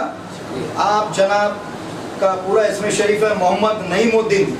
आप retired assistant lecturer JDS Bagalkot college से हैं और आपने एक बहुत अच्छी सेवा यहाँ पर दी है और उसके साथ साथ x commandant home guard Bidar district से भी आपने अपनी सेवा की है। तो इस हमारे E7 न्यूज़ चैनल में आपका हार्दिक स्वागत है मिस्टर नदीमुद्दीन जी। अब हम कुछ चीज़ों पर गौर करेंगे। जैसा कि हमने देखा कि आपका बच्चा पूरी तरीके से कामयाबी की राह पर निकल गया है और एक अच्छे मुकाम को हासिल कर लिया मिस्टर नदीम जी। मेरे लिए बड़ी गर्व की बात है। तो आप कैसा महसूस कर रहे हैं आपके बच्चे को इस तरीके से because he come with the flying of colours in his life. तो आपको कैसे लग रहा है? जी यकीनन मैं खुशी महसूस कर रहा हूँ मगर इसका क्रेडिट मैं नदीमुद्दीन के साथ साथ बीदर की अवाम और उनके अपने कॉलेजेस स्कूल के टीचर्स खसूसियत से फिर इनकी वालदा जो इनके पीछे इनकी तालीम वगैरह के पीछे भी अहम रोल अदा करती थी ये क्रेडिट उनके लिए भी है। जी जी जी जी यकीनन एक बाप का भी बड़ा रोल होता है या इन टोटल ऐसे समझिए कि एक माँ बाप का एक अहम रोल होता है बच्चे को सुधारने में। जैसे कि नदीम ने आपको बतलाया कि इनकी तालीम केंद्र विद्यालय में हुई और वो एक डिसिप्लिन स्कूल माना जाता है ऑल ओवर इंडिया में। फिर लकीली मैं खुद भी pre Karnataka squadron technical NCC का NCC ऑफिसर रह चुका हूँ। ये भी एक इंट्रोडक्शन में देना भूल गया था। देखिए ये बहुत अहम रखती है। खैर यहाँ पेरेंट्स की डिग्रियां गिनाना हमारा मकसद नहीं है लेकिन देखिए कि कुछ पेरेंट्स भी अपने बच्चों को आगे बढ़ाते बढ़ाते जो अपने सफ़र को तय करते हैं वो भी कहाँ तक किस हद से गुजर जाते हैं। ये उसका एक जीता जागता उदाहरण है। देखिए यहाँ पर flight commander 3 air Karnataka NCC में भी आप कार्यरत रह चुके हैं और अपनी सेवा कर चुके हैं। बहुत ही खुशखबरी की बात है, ये एक ऐसी कैडेट विंग है जिसमें सारे विद्यार्थियों को अनुशासन सिखाया जाता है। Every student should have to be just discipline without making them and without motivating them in any kind of motivation. The discipline is a very major factor. I think that's so. तो आपसे मैं ये कहना चाहूँगा कि एक विद्यार्थी के जीवन में और एक अपने बेटे के रूप में जो आप मिस्टर नदीम को देखते थे, वहाँ पर डिसिप्लिन का कितना महत्व होता है, उसके बारे में मैं आपसे थोड़ा सा जानना चाहूँगा। बिल्कुल सही बात बताया आपने जी। इसके पीछे और एक कहानी ये आती है कि मेरे वालिद खुद होमगार्ड में थे। अच्छा, माशाल्लाह। तो मैं उनको देखता था जब मैं अपनी तालीमी ज़माने में जी। मेरी भी अपनी ख्वाहिश होती थी कि मैं भी वर्दी पहनूं और डिफेंस के या पुलिस के लिए सर्विस दूं। मैं पॉलिटेक्निक का स्टूडेंट था। मुझे एनसीसी में कैडेट इसलिए नहीं बनाया गया, मैं हेल्थ के बेसिस पे थोड़ा वीक था। मेरे अंदर ये दबी हुई ख्वाहिश थी कि मैं एनसीसी कैडेट बनूं। बट मैं इसमें यहाँ एक नसीहत का पहलू है, अगर आप कंटिन्यूअसली किसी चीज़ के पीछे आते हैं तो गॉड भी आपकी किसी न किसी रूप में आके हेल्प करता है। यहाँ पर एक बात है, अगर आपकी सफलता आपके सर जुनून पर चढ़ती है तो खुदा भी, कायनात भी पूरी आपको उस मुकम्मल जहां और एम से मिलाने की मुहिम में लग जाती है। मैंने सुना था और बहुत ही अच्छा, ये एक उन्वान ही नहीं बल्कि एक कहावत ही नहीं बल्कि एक सक्सेसफुल होने का एक नजरिया भी है। तो मैं एनसीसी कैडेट तो नहीं बन सका, बट अल्लाह का करम से मैं एनसीसी ऑफिसर बन गया। नहीं, यहाँ मुझे थोड़ी हंसी भी आ रही है और थोड़ा सा मुझे यहाँ पे सीरियसनेस भी मुझे रखनी है। देखिए, आप स्पष्ट शब्दों में कह रहे हैं, जैसे नदीम जी में हमने मिस्टर नदीम जी में जो ईमानदारी देखी, वही आज पेरेंट्स के उसमें भी हम देख रहे हैं। तो यही शबाहत है जो बच्चे में भी ढली है। देखिए यहाँ क्या बता रहे हैं, एनसीसी स्टूडेंट में बनना चाहता था, फिजिकल फिटनेस की वजह से मैं नहीं बन सका। लेकिन देखिए ये कैसा जुनून है कि बाद में सारे एनसीसी कैडेट्स को ट्रेन करने का मौका आपको मिला है। तो इसलिए कहते हैं ना, इंसान कुछ नहीं, उसके इरादे और हौसले बुलंद होने चाहिए। कामयाबी खुद ब खुद उसके कदमों में होती है। मैं अपनी एनसीसी ट्रेनिंग के दौरान जी एयरफोर्स एडमिनिस्ट्रेटिव कॉलेज कोयम्बटूर में 6 महीने रहा हूँ।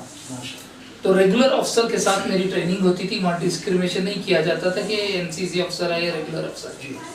तो उसकी वजह से वो डिसिप्लिन मेरे घर में भी आ गया। जी जी, मेरे घर में भी आ गए, मेरे बच्चों में भी आ गए। वेल डिसिप्लिन रहे सारे बच्चे। और मोहम्मद नदीम खास तौर से ये अपने स्कूल्स के काम के बाद भी अपने घर में पढ़ाई करते रहते थे और अपनी दूसरी एक्टिविटीज़ में भी हिस्सा लेते रहते थे। मगर मुझे नहीं मालूम था कि ये बीदर के ओल्ड सिटी में एक हिस्ट्री क्रिएट करेंगे। एक अच्छे एम के साथ इनका मैंने एडमिशन्स 1 to 10 तो केंद्र विद्यालय में पढ़े। 12th इन्होंने हैदराबाद के श्री चैतन्य में पढ़ाई की। फिर बेंगलोर के श्री रामैया इंजीनियरिंग कॉलेज से इन्होंने वहाँ इंजीनियरिंग की डिग्री हासिल की। बट यहाँ तक तो इनके सफ़र में मैं ये था कि मेरी ख्वाहिश ये थी कि चलो इनका प्लेसमेंट हो जाएगा और मेरे रिटायरमेंट से पहले इनकी अर्निंग शुरू हो जाएगी।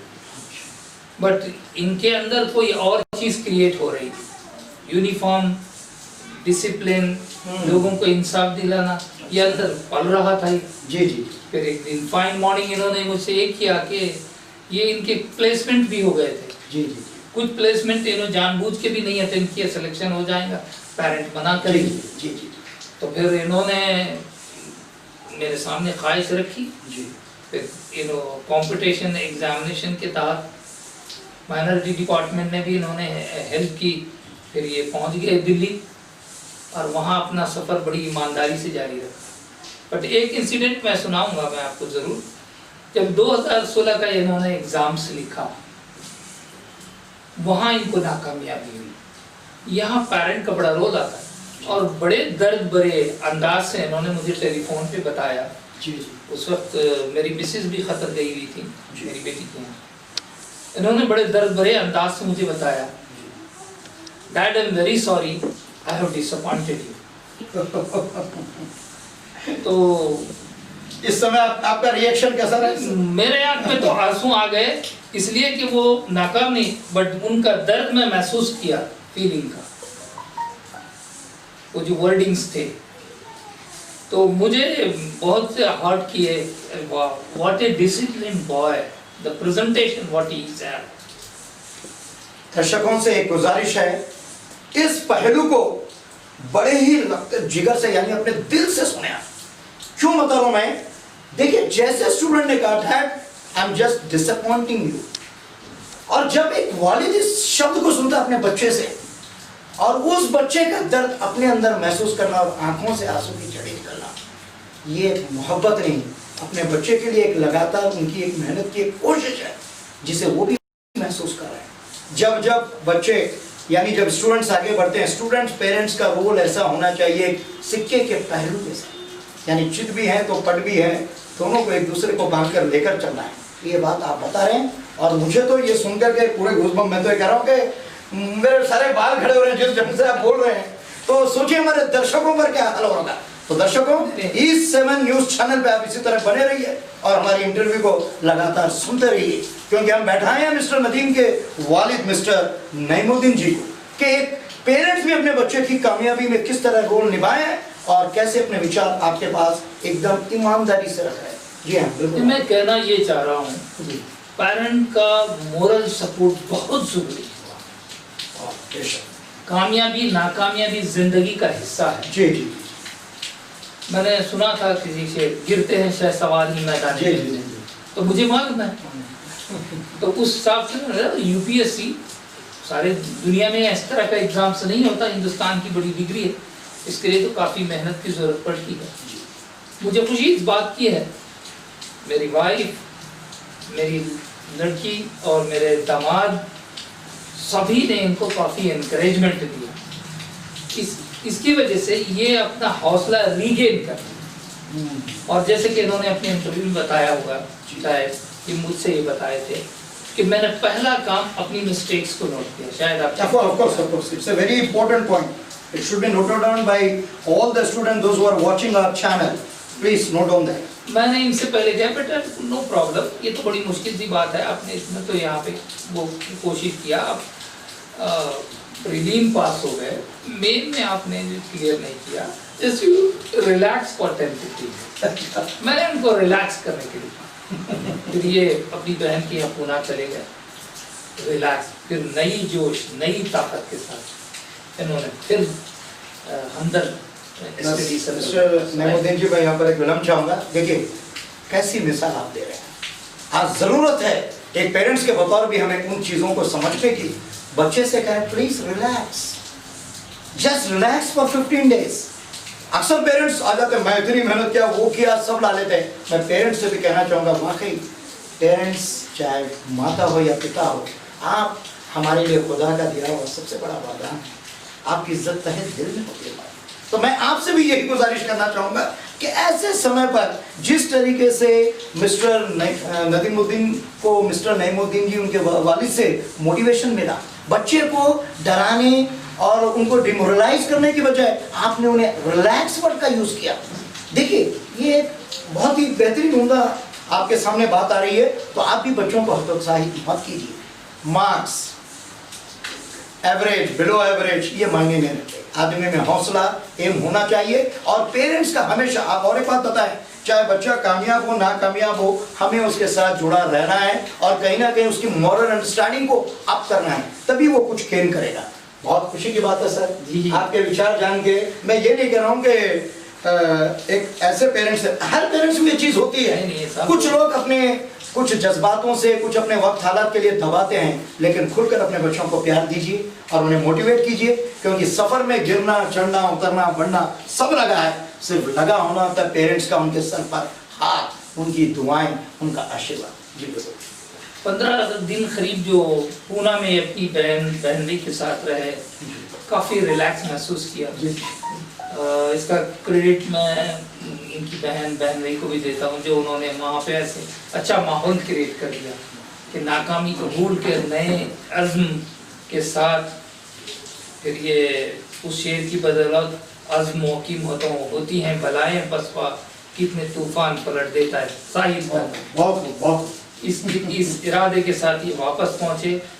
इन्होंने फिर एक दिन फाइन मॉर्निंग मुझे बताया dad I cleared prelims, I cleared main and thanks God I cleared interview.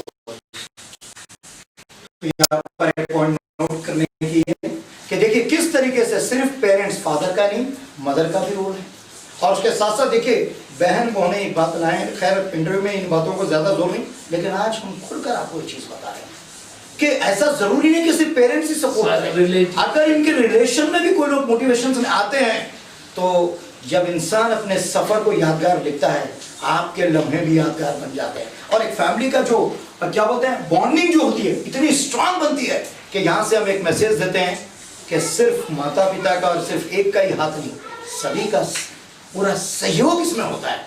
ये मिसाल आपके सामने आ रही है जी। अब मैं बस अंत में इतना ही पूछना चाहूँगा नदीमुद्दीन जी आपसे, हमारे नईमुद्दीन जी आपसे, कि मिस्टर नदीम जब अपने पढ़ाई में लगते थे, अब देखते हैं कि बच्चों को अक्सर माता पिता सब लोग बेटा ये काम कर ले, वो काम कर ले, थोड़ा जाकर कुछ ला लो, तो थोड़ा डिस्टर्बेंस सब पैदा करते हैं। कभी कभी ऐसा भी हो जाता है कि कुछ रिलेटिव्स आ जाते हैं, उस समय भी उनको बुला लेते हैं, और कुछ कुछ घर की भी जिम्मेदारियां निभाने के लिए हम कहते हैं। तो क्या आपने पूरी जिम्मेदारियों से इन्हें मुक्त कर दिया था कि मेरा बच्चा सिर्फ जैसे कहते हैं कि सेल्फिश नेचर, नहीं मेरा बच्चा यही बनना चाहिए, ऐसा ही करना चाहिए, या आपके नेचर में यह आया कि नहीं मेरा बच्चा घर के कामकाज को निभाते हुए कुछ हद तक अपनी कामयाबी का सफर हासिल करे? इसके बारे में आप जरूर बताइए, क्योंकि ये पेरेंट्स के मस्तिष्क पर ये बात बहुत उभर कर आना जरूरी है। प्लीज सही बताया आपने। एक चीज है जैसे केंद्र विद्यालय का माहौल, वहाँ पे स्पोर्ट्स की भी इक्वली इम्पोर्टेंस दी जाती है। बाकायदा फिजिकल डायरेक्टर अपॉइंटेड रहते थे, तो इसको खेल कूद का भी एक पार्ट रहता था। तो घर जब वापस आ जाता तो ये थकावट भी महसूस करते थे। फिर मैंने इनको और दीगर खेलने का इन्होंने कुछ ख्वाहिश जाहिर नहीं की स्कूल के अलावा, उतने से सेटिस्फाइड थे, उससे वो सेटिस्फाई रहे। आने के बाद ये अपने खेलों का पढ़ाई में मसरूफ हो जाते थे। बट एक पॉइंट इसके अंदर है, जब ये अपना होमवर्क करने रात में प्रिपरेशन के लिए बैठते थे,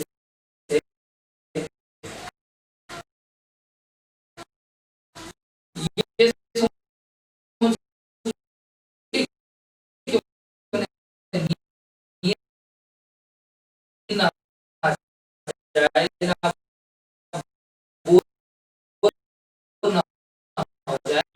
बराबर मैं या मेरी मिसेस दोनों में से कोई एक इनके साथ बैठे थे, इनका मोरल सपोर्ट देने के लिए।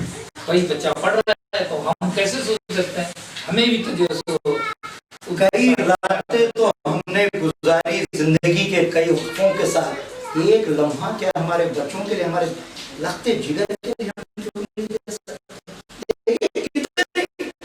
कामयाबी की बात हो रही है।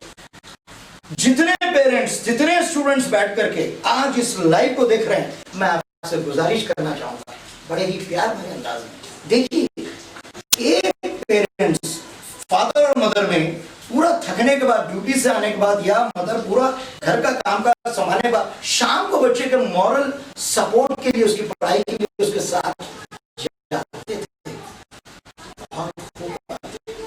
तो थोड़ा सा हमारे लम्हों को जगाने की जरूरत है। फिर देखिए मंजिलें खुद बतौर हमारे हाथ तक आके रुकी। बहुत अच्छी बात आपने बताई, मुझे बहुत खुशी हुई इस बात को जानकर। और नहीं, मैं और एक पॉइंट भी बता रहा था कि कुछ बच्चों को हम क्या करते हैं, डिस्टर्ब नहीं करते जी। आजकल मैं देख रहा हूँ पेरेंट्स से, मुझे थोड़ा कहीं बुरा भी लग रहा है, अच्छा भी लग रहा है। सर एक इम्पोर्टेंट, किसी बच्चे से पूछ लिया जाता है, बेटा जाकर के थोड़ा लोग मेहमान आ गए, तो बच्चा कहता है माँ मैं तो अपने परीक्षा की तैयारी कर रहा हूँ, मैं कैसे करता हूँ, डोंट डिस्टर्ब मी। ये जो प्रचलन आ रहा है यहाँ पे, कभी हमें ऐसा लगता है कि क्या माँ बाप की नाफरमानी में बात हो रही है? क्या बच्चा चाहता है कि मेरे इनको डिस्टर्ब ना किया जाए? क्या बच्चों को ऐसे तैयारी करते करते भी कुछ ना कुछ फैमिली के लिए अपना टाइम रखना चाहिए? डेफिनेटली घर के, तो क्या आपका बच्चा ऐसा करता है? जिम्मेदारियां वगैरह भी वो रहती हैं छोटी मोटी जो उनके लेवल की होती, तो वो अपनी जिम्मेदारियों को निभाया करते थे। मेहमान वगैरह कभी आ जाते तो इनके ऊपर भी थोड़ी सी जिम्मेदारी बढ़ जाती थी, बट इनकी पढ़ाई पे असर नहीं होता था, तो वो उसको कॉम्पनसेट करके बाद के टाइमिंग में वो टाइम एडजस्ट कर लेते थे। अब एक बात नोट करने की, देखिए यहाँ पर क्या बता रहे हैं कि बच्चे जो अपनी तैयारी में लगे रहते हैं, कभी ना कभी उस चीज को कॉम्पनसेट करके किसी दूसरे रूप में इसको पूरी तरीके से निभा लिया जाता है तो ये भी बड़ी अच्छी बात है। तो इस बात को आप थोड़ा सा गौर से सुनिएगा, बहुत उम्दा और बहुत अहम बात इस पेरेंट्स के जरिए से आप तक पहुंच रही है। अब अंत में मेरा एक ही सवाल है कि कई पेरेंट्स क्या बोलते हैं कि मेरा बच्चा अगर ऐसा कामयाबी की राह पर निकलता है तो भाई मेरी अर्निंग शुरू हो गई। तो अर्निंग इज वेरी इंपॉर्टेंट।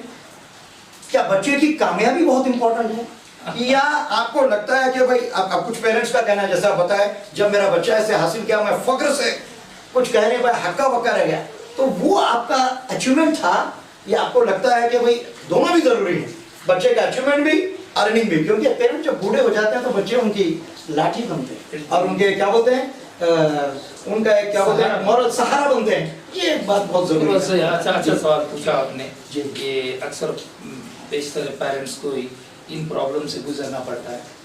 मैं भी एक मिडिल क्लास पर्सन रहा हूँ। मेरे यहाँ मेरी सैलरी के अलावा कोई मेरी इनकम नहीं थी। मेरी भी ख्वाहिश थी अब बड़े बेटे होने के नाते ये बेहतरीन इंजीनियर बन जाए। इसी इरादे से मैंने उनको बीदर में एडमिशन नहीं करा, बेंगलोर में, ताकि प्लेसमेंट हो जाए इनका और ये साथ ही अर्निंग शुरू कर दें और मेरी लाइफ भी अच्छी हो जाए। तो ये मेरा डेफिनेटली दूसरे पेरेंट की तरह ये इंटेंशन था। यहाँ तक मैंने कभी भी सीरियसली नहीं सोचा कि ये हिमालय चढ़ जाए। बट इनके अंदर दबीवी ख्वाहिश थी, मोहम्मद नदीम में दबीवी ख्वाहिश थी कि ये उसका पूरा असर ले रहे थे। पुलिस स्टेशंस का अक्सर बोलते थे, एनसीसी कैडेट थे, पर्सनैलिटी वाइज भी अच्छी थी इनकी, तो इनके अंदर दबी ख्वाहिश थी। मट एक डर खौफ रहता पेरेंट्स का। मैं इनको बार बार ये बता रहा था कि भैया आप अगर जाएंगे अर्न करेंगे अच्छे से।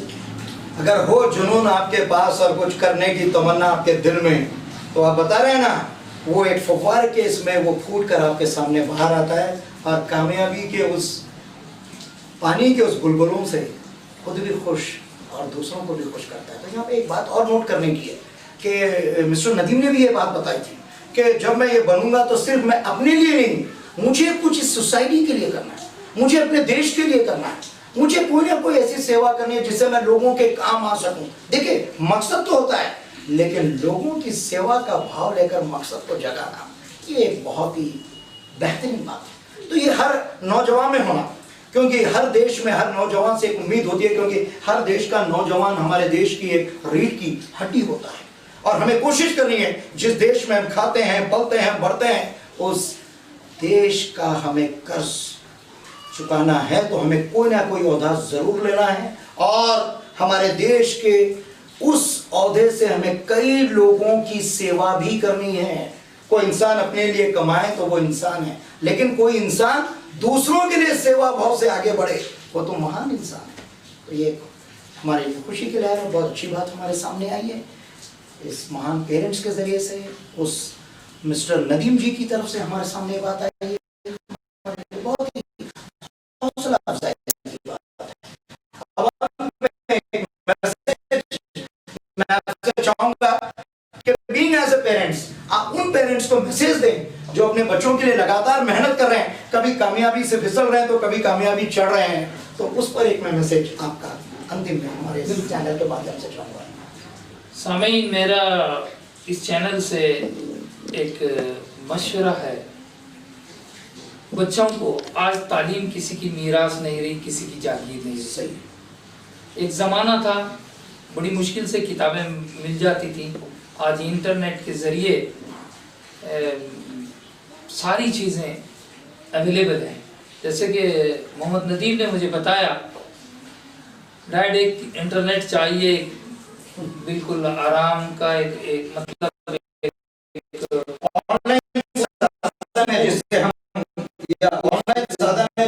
चाहिए तो ये कर ले सकते हैं।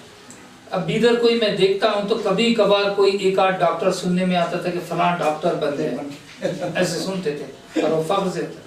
मगर आज जिस तरह की खेती बन गई है, इंजीनियरिंग, डॉक्टर, एडवोकेट वगैरह, तो बड़ी खुशी होती है। ड्रॉट था तो सिर्फ सिविल सर्विस एग्जामिनेशन में था और इसको नदीम ने वो ड्रॉट भी ख़त्म कर दिया। आज़ाद हिंदुस्तान की तारीख में बीदर ओल्ड सिटी से इन्होंने 70 साल के बाद एक तारीख लिखी। माशाल्लाह, बहुत खूब। मगर मेरी ख्वाहिश उस वक्त ये थी कि नदीम का रिकॉर्ड जल्द से जल्द ब्रेक हो, मैं उस किस्म का, मेरी सोच ये थी। अल्लाह की दुआ को कबूल कर दी। आज 3 बच्चे मैं देख रहा हूँ बोर्ड पे, नदीम को मिला के 3 बच्चे, 2 साल में इनका रिकॉर्ड ब्रेक हो गया। 2 और विद्यार्थियों को भी हम सीधा प्रसारण में आप सभी को भी हम लाएंगे ताकि आपको मार्गदर्शन मिल सके। तो आज इन एज ए पेरेंट्स मैं मोहम्मद नदीमुद्दीन के पेरेंट्स मोहम्मद नईमुद्दीन जी का शुक्रिया अदा करता हूं कि आप हमारे इस E7 न्यूज़ चैनल में आप आए। एक तो ऐसा होता है कि कुछ लोग कहते हैं कि भाई चैनल पे आए तो वो शुक्रिया अदा, अरे भाई हम आपका शुक्रिया अदा करते हैं और हमें हमारी खुशनसीबी है E7 न्यूज़ के चैनल के माध्यम से कि हमें ऐसा अवसर मिला कि हम एक कामयाबी के राह के इंसान को और उसके पेरेंट्स को यहाँ पर लाकर इस चैनल के माध्यम से लोगों को हम एक प्रेरणा दे सके। ये हमारे लिए भी थोड़ी सी गर्व की बात है। तो इसी तरह सिलसिला जारी रहेगा। अब हम यहाँ पर लेते हैं एक छोटा सा ब्रेक, लेकिन हिस्सा बनता है हिस्से के साथ, यानी जो कामयाबी अभी यहाँ पर आई है मिस्टर नदीमुद्दीन की तरफ से, तो हम E7 के माध्यम से आपको और आपके पेरेंट्स को भी हम थोड़ा सा हौसला अफजाई करेंगे, एक छोटे से एक शाल उड़ाकर और उसके साथ साथ एक मोमेंटो के साथ। तो बहुत जल्द हम मिलेंगे, बस एक छोटा सा ब्रेक। लगातार आप बने रहिए हमारे E7 लाइव चैनल पर। Welcome to the biggest and best supermarket in Bidar, Shri Shiv Sai Supermarket. Explore all top brands under one roof.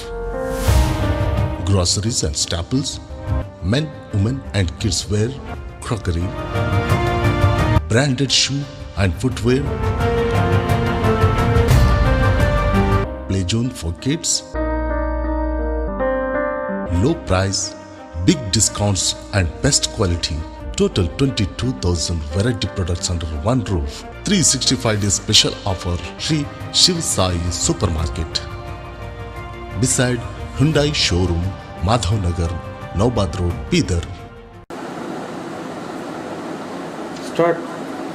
Break के बाद एक बार फिर आप सभी दर्शकों का हार्दिक स्वागत हम E7 चैनल न्यूज़ के माध्यम से, न्यूज़ चैनल के माध्यम से करते हैं। और जिस तरह हमने आपसे पहले बताया था कि इस ब्रेक के बाद बहुत ही मंजिलों को जो सफ़र कर कर के लोग आगे बढ़ते हैं, तो कहीं ना कहीं उनके लोगों को जगाने के लिए और उनके उस कामयाब कदम को एक बार फिर उनके अंदर वो जज्बा पैदा करने के लिए कुछ तो बनता है। तो इस तरह हमारा E7 न्यूज़ चैनल हमेशा सभी की खिदमत में लगा हुआ है और सबको प्रेरणा दे रहा है, सबको मोटिवेट कर रहा है। तो आज हमने आपको लाइव करवाया हमारे भी होनहार विद्यार्थी से और उनके वालिद से। तो यहाँ पर एक हक तो बनता है, तो इसीलिए मैं यहाँ पर अब आमंत्रित करना चाहूँगा हमारे इस E7 न्यूज़ के डायरेक्टर मोहम्मद इलियास अहमद जी को, ताकि आप आएँ और शाल उड़ाकर आपके वालिद मोहम्मद नईमुद्दीन जी को सम्मानित करें। Sir please. आज हम पहले वालिद को इसलिए हम ये कर रहे हैं क्योंकि जिस इंसान के कठोर परिश्रम होता है उस कामयाबी के उस वालिद को इस तरह का रिस्पेक्ट देना बहुत ज़रूरी है। शायद परंपरा में कुछ कमी कुछ लगे तो हम क्षमा चाहते हैं, लेकिन ऐसी परंपरा यहाँ से बननी ही चाहिए। शुक्रिया सर। अब मैं चाहूँगा कि हमारे डायरेक्टर हमारे जो मिस्टर नदीम जी हैं उनको भी शाल उड़ाकर एक बार सम्मानित करें। भी हौसला अफजाई का अवसर मिलता है, यह खुदा की बहुत बड़ा, हमारी तरफ से हम खुदा का बहुत शुक्रिया अदा करते हैं। देखिए अब मैं चाहूँगा कि एक मोमेंटो वहाँ से लिया जाए। सर आप इधर आ जाइए। आप बोलिए मुझे सर। देखिए ये जो हमारे इस E7 न्यूज़ के अब हमने परंपरा बना ली है कि इस चैनल की कि जो भी अब हम आज से मोमेंटो हम किसी को प्रेजेंट करेंगे, हम कहीं ना कहीं हमारे इस बिदर के और ऑल इंडिया टूरिज्म को हम प्रमोट करने के लिए हमारी भरकस कोशिश जारी रहेगी, क्योंकि ये जो बिदरी वर्ष का बना हुआ है ये हमारे बिदरी वर्ष की, हमारे इस बिदर क्षेत्र की पहचान है। ये जो बिदरी वर्ष का जो हमारे पास आज जो एक छोटी सी भेंट हम यहाँ पर दे रहे हैं, ऐसे कई नक्काशियाँ, ऐसे कई मॉडल्स हम चाहते हैं कि टूरिज्म के बतौर पूरी दुनिया में फैले। जैसा कि हमारा यहाँ पर बिदरी वर्ष एसोसिएशन भी पूरी कोशिश कर रहा है कि इसको पूरी तरह फैलाए, तो हम भी चाहते हैं कि जितने भी टूरिज्म रिजोर्ट है जहाँ भी इसको पूरी तरीके से आगे प्रदर्शित करने का मौका मिलता है हम भी उसका एक हिस्सा बने। आइए सर प्लीज़ हम देते हैं। तो एक छोटा सा नमूना है सर, अभी इसको थोड़ा सा हाथ लगाइएगा, इसको बस हमारी तरफ से आप स्वीकार कीजिएगा। इधर एक देखिए एक बात मैं यहाँ पर यही कहना चाहूँगा, बहुत ज़रूरी है कि हर बच्चे के पीछे जो कामयाबी का हाथ होता है और हम उन लम्हों को भी अगर उनके समक्ष, हम सभी के समक्ष हम प्रस्तुत कर पाएँ, ये हमारे लिए बड़े गर्व की बात होगी। तो आज हमारे C7 न्यूज़ चैनल के माध्यम से हमें ये अवसर मिला कि हम कुछ आपको प्रेरणा के स्रोत यानी मोटिवेशन के स्रोत में हम आपको इस होनहार विद्यार्थी को आपके समक्ष हम प्रस्तुत कर सके, हमारे लिए बड़े गर्व की बात है। और मैं यही कहना चाहूँगा, डॉक्टर APJ अब्दुल कलाम जो आप अपने विचारों में व्यक्त कर गए हैं, सपने वो नहीं होते जो हम सोते हुए देखते हैं, सपने वो नहीं होते जो हम सोते हुए देखते हैं, सपने वो होते हैं जो हमें सोने ही नहीं देते। ये बेचैनी ही इंसान को, ये जुनून ही इंसान को कामयाबी की राह पर ले चलता है। तो अंत में एक प्यारा सा message being as a parents आपका बनता है, प्लीज हमारे दर्शकों को दीजिए। E7 के दर्शक जो इस वक्त हमसे जुड़े हुए हैं, मैं इससे पहले अपनी एक नसीब की कोई बात करूं, मैं आपका सारे लोगों का शुक्रिया अदा करता हूं कि उन्होंने अपना कीमती वक्त निकाल कर मोहम्मद नदीम की बात सुनी और जो बात मैंने भी बताई उसको भी सुनी। बस मैंने वो शेर अपने पढ़ा था, वो चाहता हूँ कि फिर एक बार मैं शेर पढ़ूँगा। अज़्म मुहकिम हो तो होती हैं बलाएं पसपा, कितने तूफ़ान पलट देता है साइल तना। हर कामयाबी नाकामयाबी तले रहती है, नाकामयाबी के बाद आती है। तो अगर बिना नाकामी के आ गई तो बहुत बड़ी बात है, वरना किसी तरह से भी कामयाबी आती है। तो आज आप अहद कर लीजिए, जो कुछ आपने डिसाइड किया है, पेरेंट्स देख रहे हैं तो पेरेंट अपने बच्चों के लिए डिसाइड कर लीजिए, तो अगर बच्चे देख रहे हैं तो वो डिसाइड कर लीजिए। यकीन आप हिंदुस्तान की खिदमत करेंगे, हमारे मुल्क की खिदमत करेंगे, सुनहरी हुर्फों में आपका नाम भी, आपका कारनामा भी लिखा जाए। बहुत खूब, बहुत अच्छी बात आपने बताई। देखिए किस तरह बताई जा रही है कि जब हम इस सरजमी मिट्टी पर हम आए हैं, हमारी जिम्मेदारी बनती है, हमारे इस हिंदुस्तान, हमारे इस भारत देश का ऊंचा नाम करना हमारे लिए बहुत ज़रूरी है, एक अच्छे नागरिक होने के नाते। बहुत अच्छा आपने संदेश दिया है। और मैं चाहूँगा कि मिस्टर नदीम, जो आज एक होनहार विद्यार्थी, प्रतिभावान विद्यार्थी के रूप में आपका यहाँ पर हमने एक लाइव इंटरव्यू E7 चैनल के माध्यम से रखा, इसमें एक बात तो अंत में बनती है कि आपका एक प्यारा सा संदेश हमारे दर्शकों को। जी, सबसे पहले E7 न्यूज़ के चैनल की तरफ से मैं E7 न्यूज़ के जो डायरेक्टर साहब हैं इलियास साहब का और जो post assistant director Mujeeb sir का बहुत तहे दिल से शुक्रिया अदा करना चाहूँगा कि उन्होंने ये जो पर्पस था इंटरव्यू का, तो मुझे लगा बहुत ज़्यादा कॉम्प्रिहेंसिवली कवर हो गया है और आज इसका जो ऑब्जेक्टिव था बहुत अच्छे से कंप्लीट हो गया है। क्योंकि मैं भी इतना एक्सपेक्ट नहीं कर रहा था कि मुझे ऐसे सवाल आएंगे और मैं अपना मैसेज आपके सामने इस तरह से रख पाऊँगा।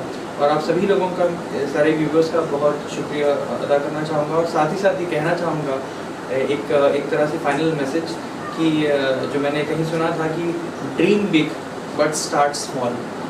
इसका मतलब यही है कि अपना जो विजन है हमेशा रिस्ट्रिक्ट नहीं रखें, बहुत ज़्यादा बड़ा सोचें, बहुत ज़्यादा अपने सपनों को बहुत ये सोचेंगे कि तारों तक हमको छूना है, तो इसमें कोई लिमिटेशन नहीं होनी चाहिए। और साथ ही साथ मैं आपसे ये कहना चाहूँगा कि मैं एक एवरेज स्टूडेंट ही रहा हूँ हमेशा, मैं इंटेलिजेंट नहीं रहा लेकिन मेहनती था। तो आप सभी लोग अपने जो भी ज़िंदगी के मकसद हैं, करियर, उसमें ज़रूर सफलता हासिल कर सकते हैं। और ऐसा भी नहीं है कि मैंने हमेशा सक्सेस देखी है, मैंने फेलियर भी देखा है। तो अपने फेलियर्स, हम लोग फेलियर से ही ज़्यादा सीख सकते हैं, बट हमारे ऊपर ये है कि हम कभी लाइफ में गिव अप नहीं करें। और बहुत ज़्यादा ज़रूरी है कि फेलियर्स को एक्सेप्ट करें, चाहे किसी, जैसे मैंने किया एक कागज़ में लिख कर, आप भी एक्सेप्ट करें अगर किसी टाइम पे आपको फेलियर महसूस होता है, और अपना प्रोसेस लीव मत करें, उसको ओवरकम करें और ज़रूर आप अपने जो भी आपका सपना है उसमें कामयाब हो सकते हैं। ठीक है, बहुत बहुत शुक्रिया।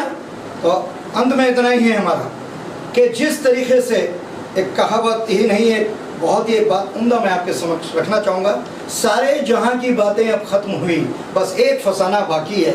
सारे जहाँ की बातें अब ख़त्म हुई, बस एक फसाना बाकी है। दुनिया क्या है मैं क्या जानूँ, बस लौट के जाना बाकी है। लेकिन लौटने से पहले सारे विदर्भवासियों का हम तहे दिल से E7 न्यूज़ चैनल के माध्यम से, हमारे डायरेक्टर, हमारे मैनेजमेंट, हमारे रिपोर्टर्स और जो कोई भी आगे से पीछे से पूरी तरीके से हमारे साथ एक साथ जुट होकर इस चैनल के माध्यम से काम कर रहे हैं, उन सब के लिए हम आपके जज्बे को हम सलाम करते हैं और आपका तहे दिल से शुक्रिया भी अदा करते हैं। और हम बहुत जल्द लौटेंगे, ये भी हमारी एक पहली सीढ़ी है। हमारे इन्हीं अवार्ड शो के साथ हम बहुत जल्द आपके समक्ष लौटेंगे और लाएंगे कुछ ऐसे चुनिंदा लोगों को और ऐसे यंगस्टर्स को जो पूरी तरीके से सोशल वर्क के तौर पर बिना कोई किसी क्या कहते हैं कि फायदे के लोगों के हद तक बढ़ चुके हैं और लोगों की मदद कर रहे हैं। जैसा कि हम देखें कि कोविड-19 का सफ़र अभी चल रहा है, दिनों दिन उसके मामले बढ़ रहे हैं, तो ऐसे समय में जितने लोगों ने खुलकर सभी, चाहे गरीब हो, चाहे जिन परिस्थितिवश जिन लोगों को ज़रूरत हो, उनकी मदद की है, या सोशल वर्क के तहत, या हेल्थ के तहत, या रेसलिंग के तहत, या एजुकेशन के तहत, इन सभी को हम अलग अलग उन्वानों से आपके समक्ष बहुत जल्द हर दिन प्रस्तुत करते रहेंगे ताकि आपको मोटिवेशन मिले, प्रेरणा मिले और सब लोग खुश रहें, अच्छे रहें, बेहतर रहें। और अंत में कोविड-19 के तहत एक मैसेज जो हमेशा E7 चैनल आपको देता है वो यही है कि आप मास्क पहनकर अवश्य बाहर निकलें, सोशल डिस्टेंसिंग मेंटेन करें और उसके साथ साथ कहीं ना कहीं इस सफ़र में पूरी तरह सरकार के द्वारा दी गई गाइडलाइंस का भी आप पालन करें। तो चलते हमारा ये सफ़र अभी ख़त्म तो हम नहीं कह सकते, ये जारी रहेगा और बाकी रहेगा हमारे प्यारे प्यारे दर्शकों के साथ। तो दर्शकों, आपका तहे दिल से एक बार फिर शुक्रिया अदा करते हैं और उन सभी कॉलेजेस और स्कूल और टीचर्स का जो ऐसे होनहार विद्यार्थी हमारे बीदर ज़िले से प्रस्तुत करते हैं, मैं सभी का मैं नाम तो नहीं लेना चाहूँगा लेकिन सभी को मुबारकबाद दूंगा, पेरेंट्स को, इधर वासियों को और कर्नाटक के सभी लोगों को कि ऐसे विद्यार्थी आज हमारे पास आगे बढ़कर आ रहे हैं। और अंत में इतना ही, बहुत जल्द मुलाकात होगी आपकी हमारे इसी E7 चैनल पर बिल्कुल सीधे प्रसारण में एक और पर्सनालिटी के साथ, एक के बाद एक। जब तक के लिए हमें अलविराम दीजिए। जय हिंद, जय कर्नाटक। जय हिंद, जय Welcome to